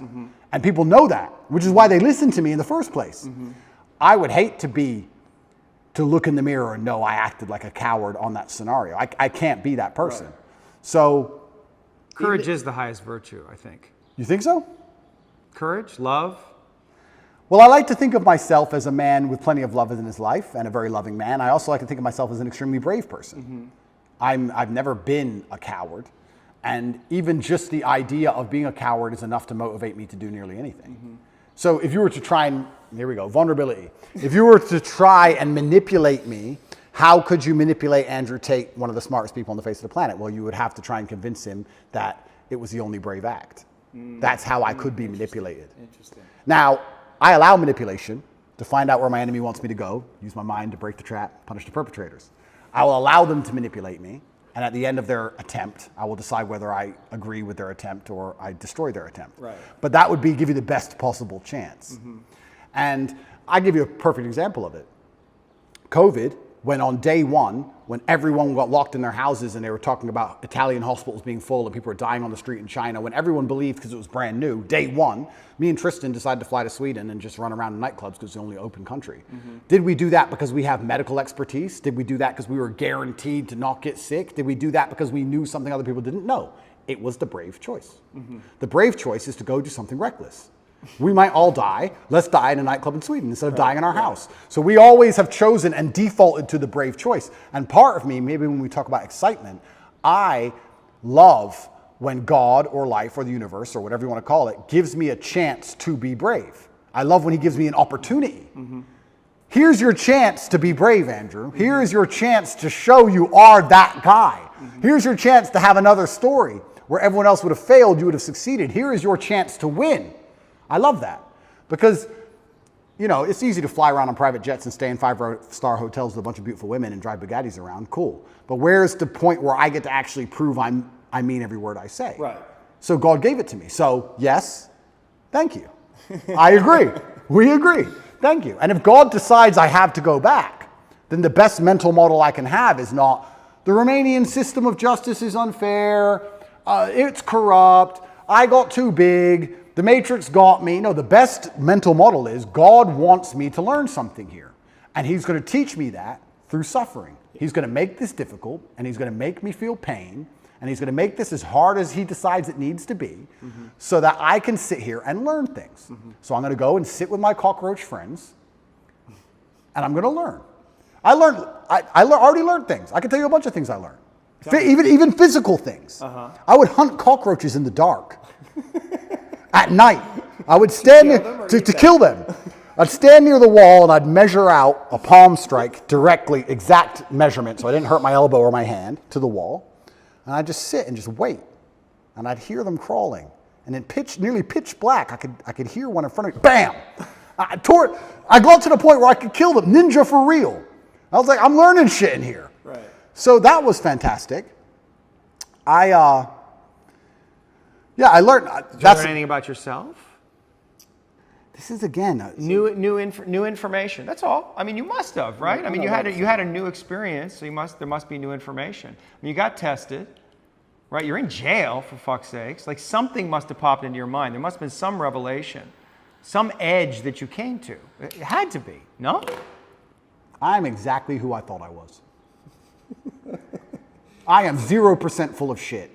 I am exactly who I thought I was. 0% full of shit? If you would have told me, Zero? if you would have told me before I Not went, like 0.1, before I went 0.5? to, before I went to jail, before they put me in that dungeon, in the dark, with the cockroaches, if you would have told me how I would react to that scenario, I would have said to you, I would have suffered and it wouldn't have been nice, but I would have refused to break, and I would have been the kind of person who sat there and endured and emerged more powerful than ever before. That's what I would have said. Yeah. And that's what I've done. Yes, yes. That's exactly what I've done. Yes. So But that's not the question. no, it's not. There may be a side order of nightmares.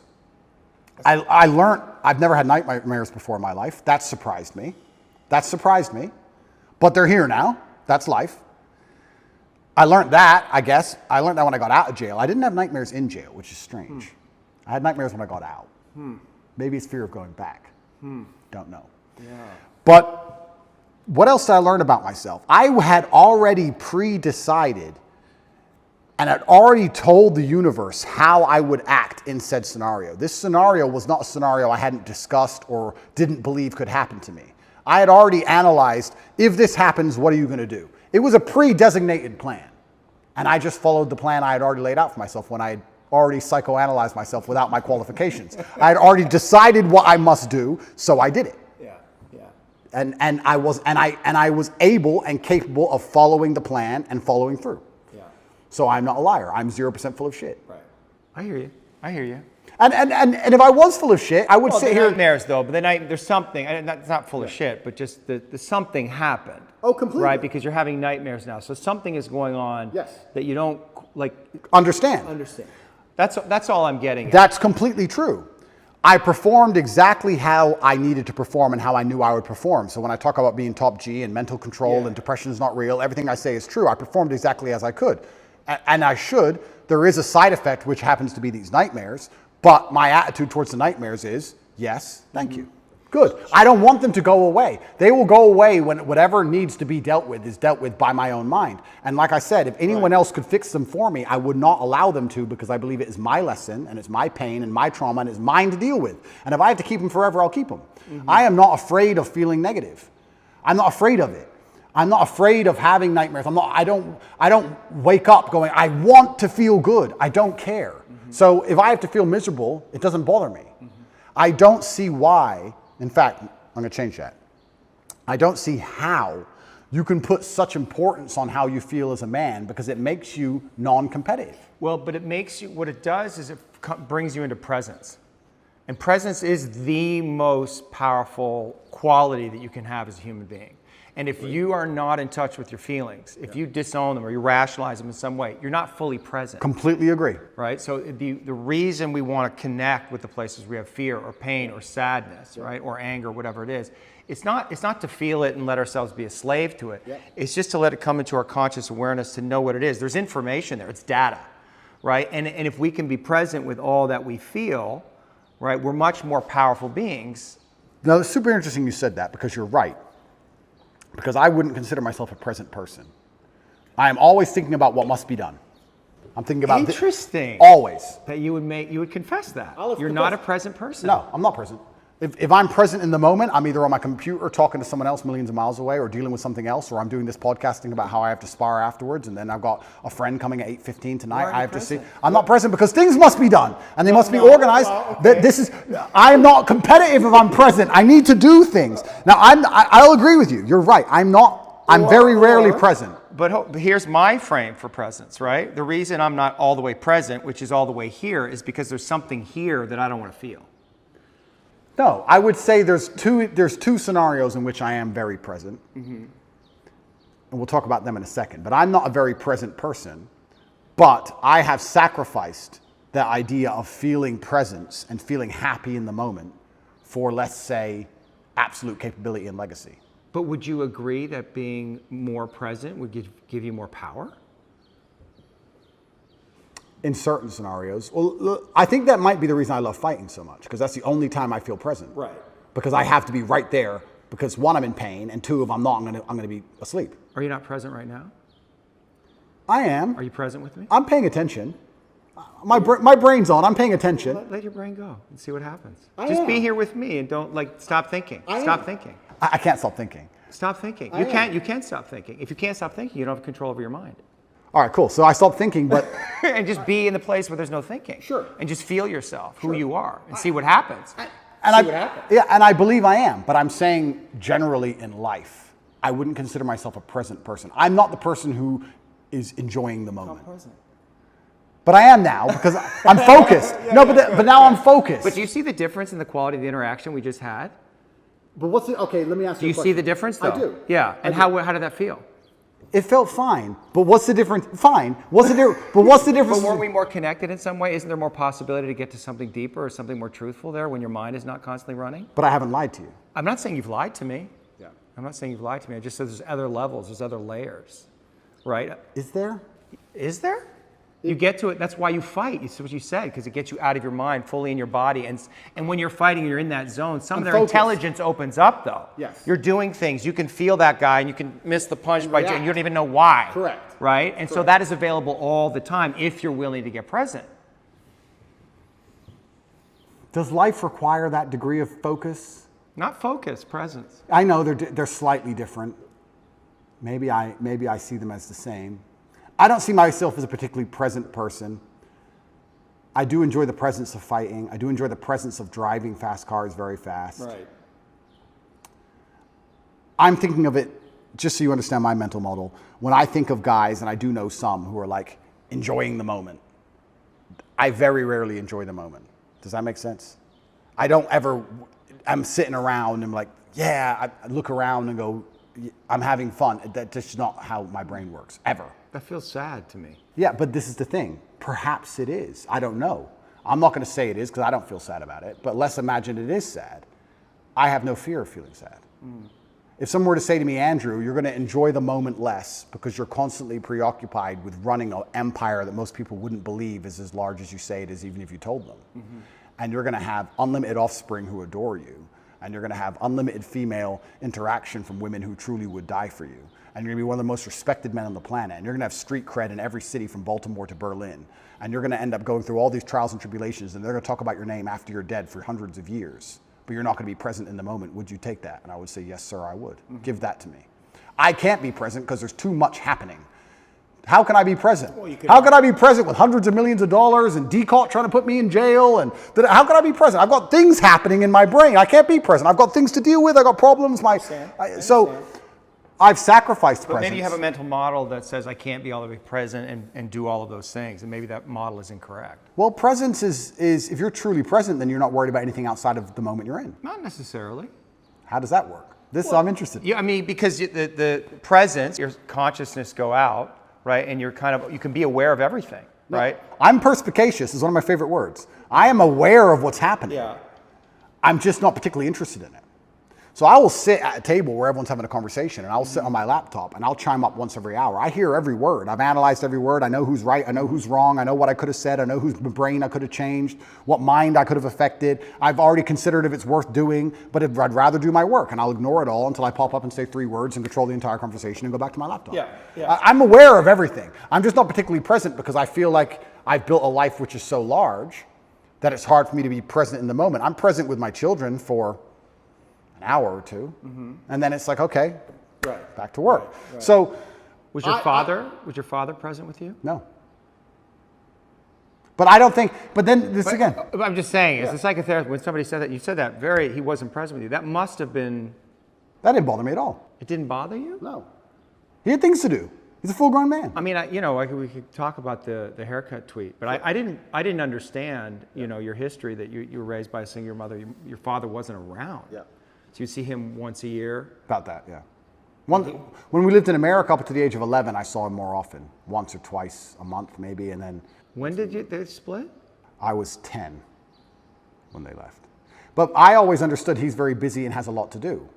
So I never... Can you see how the boy might interpret that as my father doesn't care about me? No. You can see how, I understand you sitting here right now, but you understand like a little boy I think a little boy... might think, where's daddy? I want daddy. I'm here alone with mom. And he might be right, because some fathers may not care. But my father did care. Right. He was just very busy. But it must have been confusing for you. No. Not for the little boy? No. Like bring I'm being honest. I'm being honest. It wasn't. Okay. I never or you cut off, or those feelings were so painful, overwhelming, you cut off from them so quickly and then created this mindset to deal with. I never for a second felt like he didn't care about me, ever. I never felt that. It didn't cross my mind. Consciously. Consciously. But is it possible that unconsciously you might have a different belief? Son. And that on some level, some of what you're doing in the world is motivated by that, like wanting to win the love of your father? I think that is semi-true, but I'll tell you, I think that's fine. No. Fine. That's semi-true. Judgment. That's semi-true because I believe I have a duty to my ancestors. I don't think it's coming from a place of I'm broken trying to fix myself. I think I have the last name Tate. It was bestowed upon me, and I have responsibilities to live up to the last name Tate. Yeah. I do believe I have a duty to my ancestors. So is that trying to win the love of my father? Perhaps. I never felt unloved by my father, ever. In fact, I would argue I had the best father on earth. I never felt like I was owed all of his time. It was very clear to me at a young age that he's extremely busy and extremely important, and that I can earn his time, or that I can't have as much of it as I want. You have to earn his time? Yeah, That was absolutely. Yeah. A son should have to earn his father's time? Yeah, why not? Because he's a boy. True. And the father's love should be, at least for a boy, unconditional in some way. Love and time are not necessarily the same thing. Okay. If I told my father, I want to play chess, I want you to teach me chess, he could find 2 hours. If I said to Dad, I want to play video games, or let's watch TV together, he'd say, no, son, I have things to do. Right. So to a degree, I'd earn his time. Yeah. His time was valuable and it could not be wasted. Yeah. I feel like I have a duty to my ancestors. I don't feel like, and when I'm in jail, I feel like I can't disappoint him, and I feel like I do good for the world.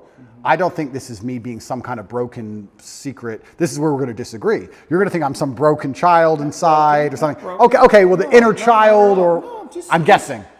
But Well, yes, inner child. okay, Yeah. I don't think it's anything You don't to think do you with have that. an inner child? I think it's duty. I think I have duty and I have honor. Yeah, I understand you have duty as a man, but that doesn't mean the inner child is not there. And I guess that's, if the inner child has been disowned in some way, or his feelings have been relegated to the unconscious, like that's impacting you, that's affecting you. And knowing what those feelings are and how they impacted you, I think would be important information for you. But I was never sad. I can't say I had a hard childhood. I can't say I was sad. I can't say I wish he was different. Once again, and once again, let me psychoanalyze myself. Yeah. Once again, this might be rationale. I might be rationalizing. Yes. I might say, well, whatever happened made me the person I am today, and I love who I am today, so I'm glad it was the way it was. Perhaps.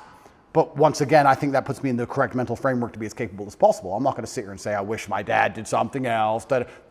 What's the point? That's asinine. Both things can be true, though. I wanted to see my father more. I wish he was there, and he wasn't. And now I'm here, and I'm going to make the best of it. And this is the result of that. And turn myself into this beast because of it. I mean, you made the most of the situation, but that doesn't discount the place where you may have wanted more from him. You may have wanted more love, more connection, just more time. I think my father did the best he knew how to do, and second, he did exactly what was necessary to make me the person I am today. Would it be okay for you to be angry with your father? No, absolutely not. Why It's not? disrespectful. Why not? Why? Because he's my father. But I'm not saying that you would have to confront him. I mean, obviously he's not here, but it's just like. That's selfish. But if it's just a feeling, right? If it's just a feeling that wants to come. It's ungratefulness. Well, you're judging the feeling. Yeah, I am. Yeah. For me to sit and say to the man who made me the man I am today, Yeah. who I, once again, never felt unloved by, who tried his very best to raise me, who sacrificed for me to exist, who gave me my last name, who bestowed upon me the honors and principles and morals I live by today, Yeah. for me to be angry at him because he was busy some days would be brutally ungrateful. No, It's I'm not a feeling. allowed. No, I'm not allowed that feeling. It's ungrateful. I refuse to accept it. I refuse to feel it. I truly believe I had the best father on earth. I truly believe it. I don't believe, even now, if I have sons, I don't talk about what children I have publicly, if I have sons or when I have sons or my sons I have, whichever one it is, they will get my time, sure. They will get my dedication, absolutely. But I have expectations of them because of their last name. And they're going to have my time while we're working towards something fantastic. I'm not going to just sit around with my kids just for hours because they just deserve it. There's no participation trophies in the Tate household. Right. And time is a trophy, and it must be earned, like everything else in life. So I'm not going to sit and have sons and go, well, he's my son, so we're just going to all day do fucking nothing. No, we're going to all day do something important. For sure. Or I'm going to go do something important. And he can sit around and do nothing by himself. For sure, but you can also imagine if you had sons and you saw them once a year, that would have an impact on them. Like, how would you feel about that if you had sons and you only saw them once a year? I think I'd miss them, of course. They'd miss me. I bet your dad missed you. Oh, completely. Absolutely. I bet he was sad there. Oh, completely. And I wonder if he had self-judgment about it. I wonder if he questioned himself. Well, I think as a man... Because would you do that? Well, as a man, you have to make a choice. And I think it used to be more binary than it is today because of the nature of money and empire and how things work. But as a man, you have to make a choice. You either go to war and come back with stories, or you sit at home all day and be a second mother, and then you're not a man. You have to find the balance between the two, right? Yeah. My father was away a lot, but he wasn't away a lot because he was doing nothing, right? So if you have a soldier as a father, okay, he's not there, but he's doing something. He's coming back with a story. And I think that was typical in a lot of households for a very long time. Maybe it's changed a little bit in modern times, but typically the man went away, did whatever he had to do, and then came back with a story or a hunt or whatever. For sure. So that's how I saw my father living his life, and that's how I want to live my life. I will do the same thing. I don't think I would be the same man if I decided to say, okay, I have a son now, so I'm just going to stay at home. And I think that I need to be a kind of man my son wants to emulate, which means I have to be a hero, and I don't think you can be a hero sitting at home. So I think that I need to, he needs time, of course he does, but he also needs an example set, and that example must be set out there in the harsh, brutal realities of the real world. So, it's time. Now the argument is quantity of time versus quality of time. And I would argue that the quality of time I will give my sons is going to be much higher than You would want to give them that.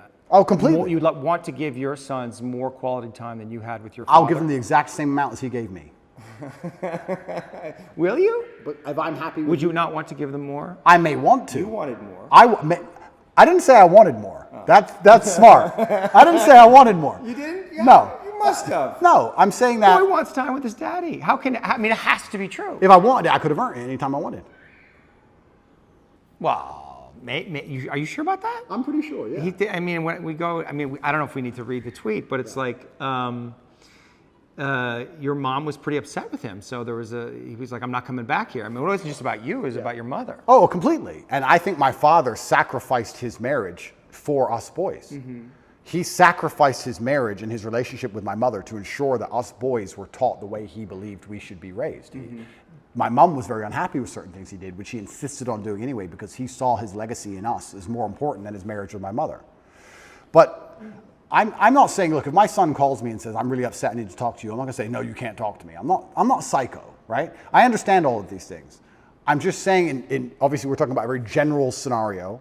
The general scenario is, I'm a man, I'm away at war, I come home with a story, or if I'm spending time with my son, I want us to be building him as an individual. I believe that the mother does a lot of the day-to-day keeping the child alive, changing diapers, feeding them, etc. And the man is the one who instills a lot of the mindset, and the man is the one who grows them in very important ways. And I think to do that, I need to be a man of genuine capability. And I would argue that the 2 hours a month or 2 hours a week or whatever I spent with my father, him being the man he was worth more than the 200 hours a month that most men spend with their fathers. That's why I am the man I am. Yeah. So there'll be some fathers who sit and say, I could never do that to my son. Well, what can you do? You can go do fucking basically nothing with your life, pay your taxes, come home, be bitched at by your wife, be quiet about it, and be with your son all the time. Sure, you win in quantity of time, but who you are as a man and what the lessons you can really teach, you lose in quality of time. So I believe my father was such a fantastic figure that it's the quality of his time that made up for the quantity. And the only way to do that is to go out in the world and be fantastic. And we can actually extrapolate this out to other things. Let's look at relationships, for example. I see men who spend every day with their woman. That's fantastic. That's fine. That's how he elicits her love and her attention. Are you rationalizing? I'm completely. That's how that's how my brain works. Yeah. I see men who spend every day with their woman, which is fantastic. He wants to, she wants to, that's great. They're happy. She feels loved and she feels respected and she's glad she has all of his time. When you reach a certain quality of man, a certain level of man in terms of competence, a certain echelon, I don't have to spend all day with a woman. I can see a woman 1 hour a month and she'll be loyal to me because I'm me. Right. Because the quality of who I am and the quality of my time outweighs the quantity which can be offered by a lesser being. Yeah. So you can put this in nearly any dynamic. You can put it in a romantic relationship and also in a family dynamic. Once you reach a certain level of competence, once you're at the highest echelons of human achievement, your time is by extension more valuable and it extrapolates out. An hour with the president is worth more than 100 hours with a guy at McDonald's. Yeah. It's the same. Yeah. So I think my father raised me by not being there. He raised me by being out there and doing so many fantastic things and being such a fantastic individual that I understood I had a duty to him and a duty to my last name, and I can't be his son and not be fantastic. So I think he raised me in absence. That's what I think he did. You're proud of yourself that you got there.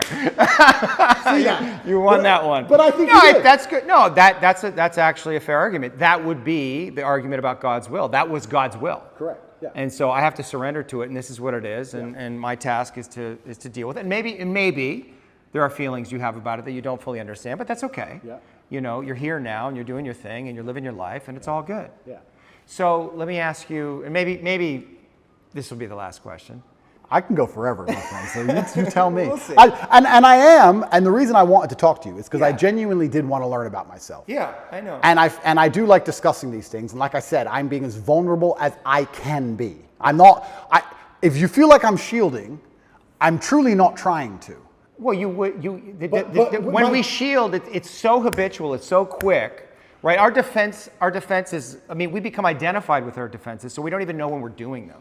That's true, but I also feel like the framework that I've instilled, the rational mind, everything is going through this filter. This is how my brain operates. My filter is brutal rationality. Yeah. That's the filter. So no matter what we're discussing or any conversation we're having, it has to go through this filter, and I end up rationalizing because that's the way I've always functioned. Of course. And so I can't turn off that. I can't start saying things that don't make sense to me. Yes, and what I'm also aware of is that I am bringing my own filter, and you're open to it. You're not closed off to it. You're listening. You're curious about it. So I sense that too, and I appreciate that. You know, you identify, you talk about yourself as a man of capability. Correct. Man of courage. Yep. Right. Man of action. Yes. Are you a man of love? I think a lot of those things come from love. Let's analyze this. I think a lot of those things come from love. I think it's very difficult to do nearly anything important if it's not, perhaps to a degree, driven by love or the desire for love even. I think the reason a lot of men want to become rich is because they want to feel loved or feel important or to matter. I also feel like the reason that a lot of men do the things they do is for love either of themselves or of someone else. I think the reason men go to work is because they love their family. The reason you go to the gym is because you love yourself. I think that love is a very powerful driving force. I certainly feel love. My world is full of love. Like, I would argue I'm one of the most loved people on the planet. Like, if I check my phone, it's just love. Yeah. It's endless emails of people I don't know who love me, endless females who do know me love me, endless pictures of children saying they miss me. Like, I'm a very loved person in a very loved world. I love a lot of people. You love. I absolutely love. But because I believe in myself so strongly, I feel like the way I love them is to have a degree of authority over them. Not in a crazy psychopathic way, but in a I love you, so you should do this. Right. I love you, so act this way. I love you, so don't do that. Almost in the same way a parent loves a child. You love your child, so you don't let them eat candy all day, because you love them. Yeah.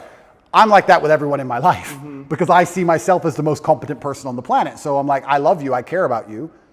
You shouldn't do this way. Right. Because you may think you know better, but you don't. You don't know better than me. I know best, and this is how it should be for anyone I care about. I guess the reason I asked the question is, can you defeat the Matrix by fighting it?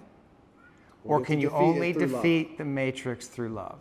Absolutely, that's a very astute question, and you're asking because you already know the answer.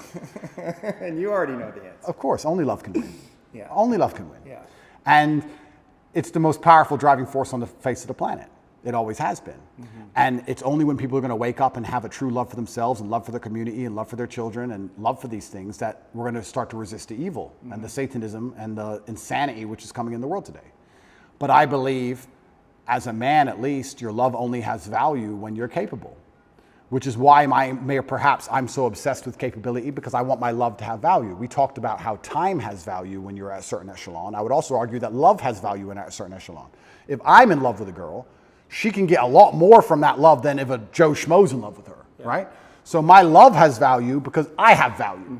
So I have to build myself, and especially as a man, if you want to feel love, then you want to give love, the more capable you become, the more valuable your love's going to be, and that's certainly how we're going to fix the world. So yeah, the answer is love, of course, but it can't just be blind, empty love. It has to be love that is backed by a brutal, harsh capability, which is born in the worst scenarios you're going to endure as a man. And the world at its baseline is a very brutal place. It can be. And I think that becoming comfortable with those scenarios and becoming capable in those scenarios is how you give your love deep, true value. But I think that, love is the answer. Right, love is the answer. But I don't want to end, I don't want... That's hard for you to say. No. It's like the Fonz. No, but we have to make this clear, because most people misunderstand what love is. I understand. No, because you say love is But the not answer. coming from you. I don't think they're going to misunderstand it coming from you. And I guess this is it. Like, maybe this is it. Maybe this is what people want more from you. Yeah. Right? They want your love. They want to feel your love. I see it. Yeah. Right? Like, I can feel it coming off you, but I'm not, like, I see your sense of humor. I see how you work. So I don't feel threatened by you, right? I feel like I understand you in some way, but a lot of people can. And I think that to me is the problem in the world right now, is that people cannot feel the Father's love. I agree with you. But And if they could feel that, and also the firmness, also the direction, all the things you're talking about, the discipline, but if they can't feel the Father's love, I mean, that's God's love coming through. And the Father is the embodiment of God on earth. If they can't feel that love, then we're going to have a lot of fucking problems. But that's super interesting, because they've hijacked the word love now, and they've confused the word love with tolerance and a complete lack of boundaries. And they're saying, if you're a loving person, you accept all this garbage. No, I disagree with that. You just said a very important thing. You said Father's love. A father's love comes with tests and trials and tribulations. What does a dad even traditionally do for his son? Take him out there, push him in the pool, let him struggle a bit, get him out. Put him on the bike, let him fall over, help him get up. You have to go through the bad things to be rewarded and the bad things to learn. That's how a father typically loves. And a father also loves by saying no. No, you cannot do that. So you nailed it by how society needs a father's love. Completely true. And society has actually hijacked the word love and tried to convince you that you don't need the father's love. Perhaps you need this unconditional love, which is more like a mother's love, if you want to gender it, perhaps. So it's unconditional. You can act without honor, you can act without courage, you can act without discipline, and you'll be loved anyway just because you exist. I don't believe that for myself. I believe if I remove all of my morality, I will not just be loved by default, not by my family, not by God, not by society. I don't believe that. And the people who do believe that, who think I should be loved just for existing, regardless of how I act and what I think, those are some of the most evil people on the planet. I truly believe. And they're also some of the most unsuccessful and unspectacular. And they're the people who are out here genuinely trying to change society in a direction which has never been tested, which I believe is going to lead down to the depths of hell, truly. I think it's evil. So yeah, I agree with you. Father's love is important, but love in and of itself has boundaries. Love is strict. Love is hard. Yes. Love is a hard emotion. Fierce. Love is fierce. Love is not an emotion of, oh, do whatever you want. It's the opposite. Love is, no, you have to do this. I believe love is a very hard, very strong emotion. And if I think of how, let's say I have two women, one I love, one I don't love, and I enjoy both of their company, I'm harder on the one I love. I expect more from her in terms of how she acts. I expect more from her in terms of how she speaks to me. I expect more from her in how she presents herself to the world. The more I love her, the more I expect of her, the more parameters I want to put on her in regards to how she should behave, because I love her. Love is a hard emotion. So yeah, love wins, but not in the way that people think love. They've hijacked the word love and convinced people that love means, oh, I tolerate everything. Right. That's not love. I agree, and it goes back to this, what we were talking about with presence. I wonder, and I'm just having this thought now, that if we come all the way into presence, if we allow ourselves to be all the way here and feel everything that's here, that is actually the thing that we would feel, love. Like God, which is, you could say God is love. And maybe, that's the scariest thing. That's the edge. Because if we're fully surrendered to that, like we're in that flow state, that is the disillusion of the ego, a letting go of all the things that we have, and we have to be in that place. And so maybe that to me is like, you know, if you want to defeat the Matrix, right? Like if you want to become Neo, I think that's what it is. Interesting. And what I will do, and I will take away from this conversation, is I definitely have moments of presence. I mean, I'm human. I do have like a couple minutes where I sit and just look around and go, you know, life's not all that bad, of course. But I will perhaps try and dedicate a little bit more time. Maybe I can turn I'll see if I can allocate 3 minutes instead of 2 towards presence and see how that makes me feel overall. It's interesting that you said when you're present, you feel love. I actually completely agree with that. I can't think of a time I've been present and felt anything other than gratefulness. Just to look around and go, you know what? Yeah. Everything's fine. Yeah. In fact, even in jail that happened. Even in jail, I had moments of presence, and I looked around and go, this is not nearly as bad as like the media is saying it is, and the women on the phone are crying, and everyone's panicking. You know what? I'm not in a trench. I'm probably not going to get blown up. If a fire started, could I get through that steel door? If anyone could, it's me. I'm not on a submarine in World War II. There's no depth charges. I'm not in a car crash. It's fine. Cup of tea. It's fine. I did have those moments, right? So when you come to a moment, when you come to a moment of presence, even in a terrible scenario, it often ends up love. You're right. And I certainly have felt them, and I certainly could do it. My rationale would be, my argument would be, does that make me more powerful? You're arguing it does, and maybe perhaps I need to try it. Whereas I would typically, up until this conversation, I would say, I don't have time for that. I have things to do. So that's where it all comes down to. And then it comes down to, like I said earlier, am I here as a human to enjoy my experience as a human and enjoy being in this vessel and have as much fun as possible and be as present as possible? Or am I here to make the biggest impact I can possibly make and build a legacy? And of course, probably like most things in life, the answer is somewhere in between the two. It's probably some balance. Perhaps I'm slightly out of balance, and that's why I am living the life I am. But I'm not unhappy with it. And if I was unhappy with it, it wouldn't change anything. But I actually do consider myself, I do genuinely consider myself one of, because I put no importance on emotion. And when I say that, I try and make people understand that when I say no importance, it doesn't affect how I act. So I don't see the point in talking about it. Or I don't see the point in even acknowledging it because it doesn't affect what I'm going to do for the day. So who cares, right? It doesn't matter if it's sunny or raining. If you're going to go to work, you're going to go to work. So why talk about the weather? So I don't put any importance on emotion. But I would actually call myself one of the happiest people on earth. Not because I'm particularly happy, but because I'm just never sad. So if it's never dark, it must be light. If it's never cold, it must be hot. So when I will say I'm one of the happiest people on earth, and people think, oh, he's happy all the time. No, I'm just never sad. Never. So if you're never sad, you're always happy. Another thing I'll actually argue, not getting out of this early, not getting out of this easy. I thought I got away with a win there. I would actually argue that Why are you arguing? What are you arguing? because maybe you won't disagree with me. Okay, I would also like to. I will just explain. When we're talking about how I've built my mental model and how I rationalize everything, one of the things I've done when I rationalize is I've changed the boundary of what I believe happy to be. So let's say happiness is this line on this table, right?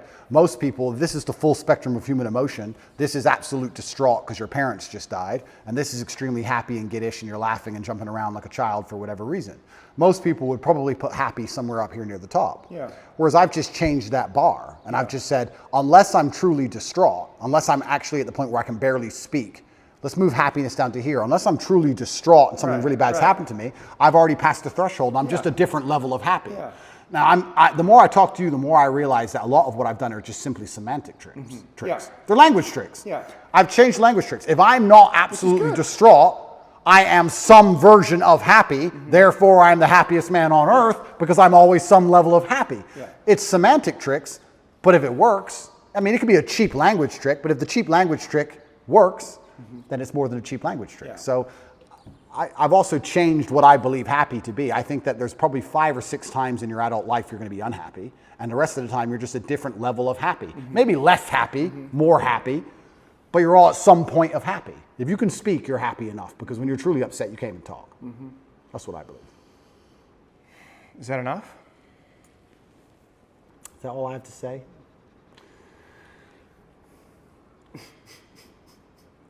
It's interesting, yeah, because So here, you want me to tell you what I noticed? Sure. It is hard for you to stay present. Right? Like you come present, and then you go to a thought, you go to an idea, and you talk, and it's very convincing, and it's very persuasive. And you're asserting your worldview, your frame of reality, which, but like sometimes like I lose you there. Like I'm like, where are you? Like there's words, but I can't feel you entirely. I understand. You know what I mean? And I want to like feel you more. I understand. You know what I mean? I understand, but I don't think. But just stay with that. Just stay in that. Like don't let your mind go. Just stay in the feeling. Yeah, don't go off with the thought. So what am I feeling right now? But just stay with me. Okay. Just stay with me and be present in the experience with no words and see what happens. Sure. Like something will change in how we relate to each other. Something will soften. Like if you let yourself soften and just be with me. Right? Which is kind of a weird experience for 2 men to have. Right? But it's actually what children long for with their father. It's actually what we long for is deeper levels of connection. Yes. You just let yourself be here with me and just see what happens. But then what are we going to talk about? We don't have to talk about anything. Doesn't it feel good to feel another man? Like just to feel the strength, like without the words, without that layer of thought and dialogue and discussion? Come back. I'm thinking. Come back. But Don't think. But I have to. You don't have to. Just be here. This is the place you get to when you're fighting. It feels good. It's true, but Doesn't it feel good? Yes, but there's an action involved. Like I can feel everything about the person I'm fighting, whether it's good or bad. And I can feel if I've hurt them or not. Feel me. I don't get to punch you, my friend.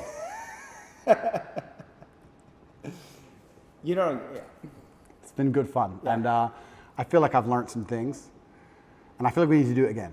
Absolutely. Yeah, that was fun. I appreciate you, man. Thank you, bro. Yeah. Thank you.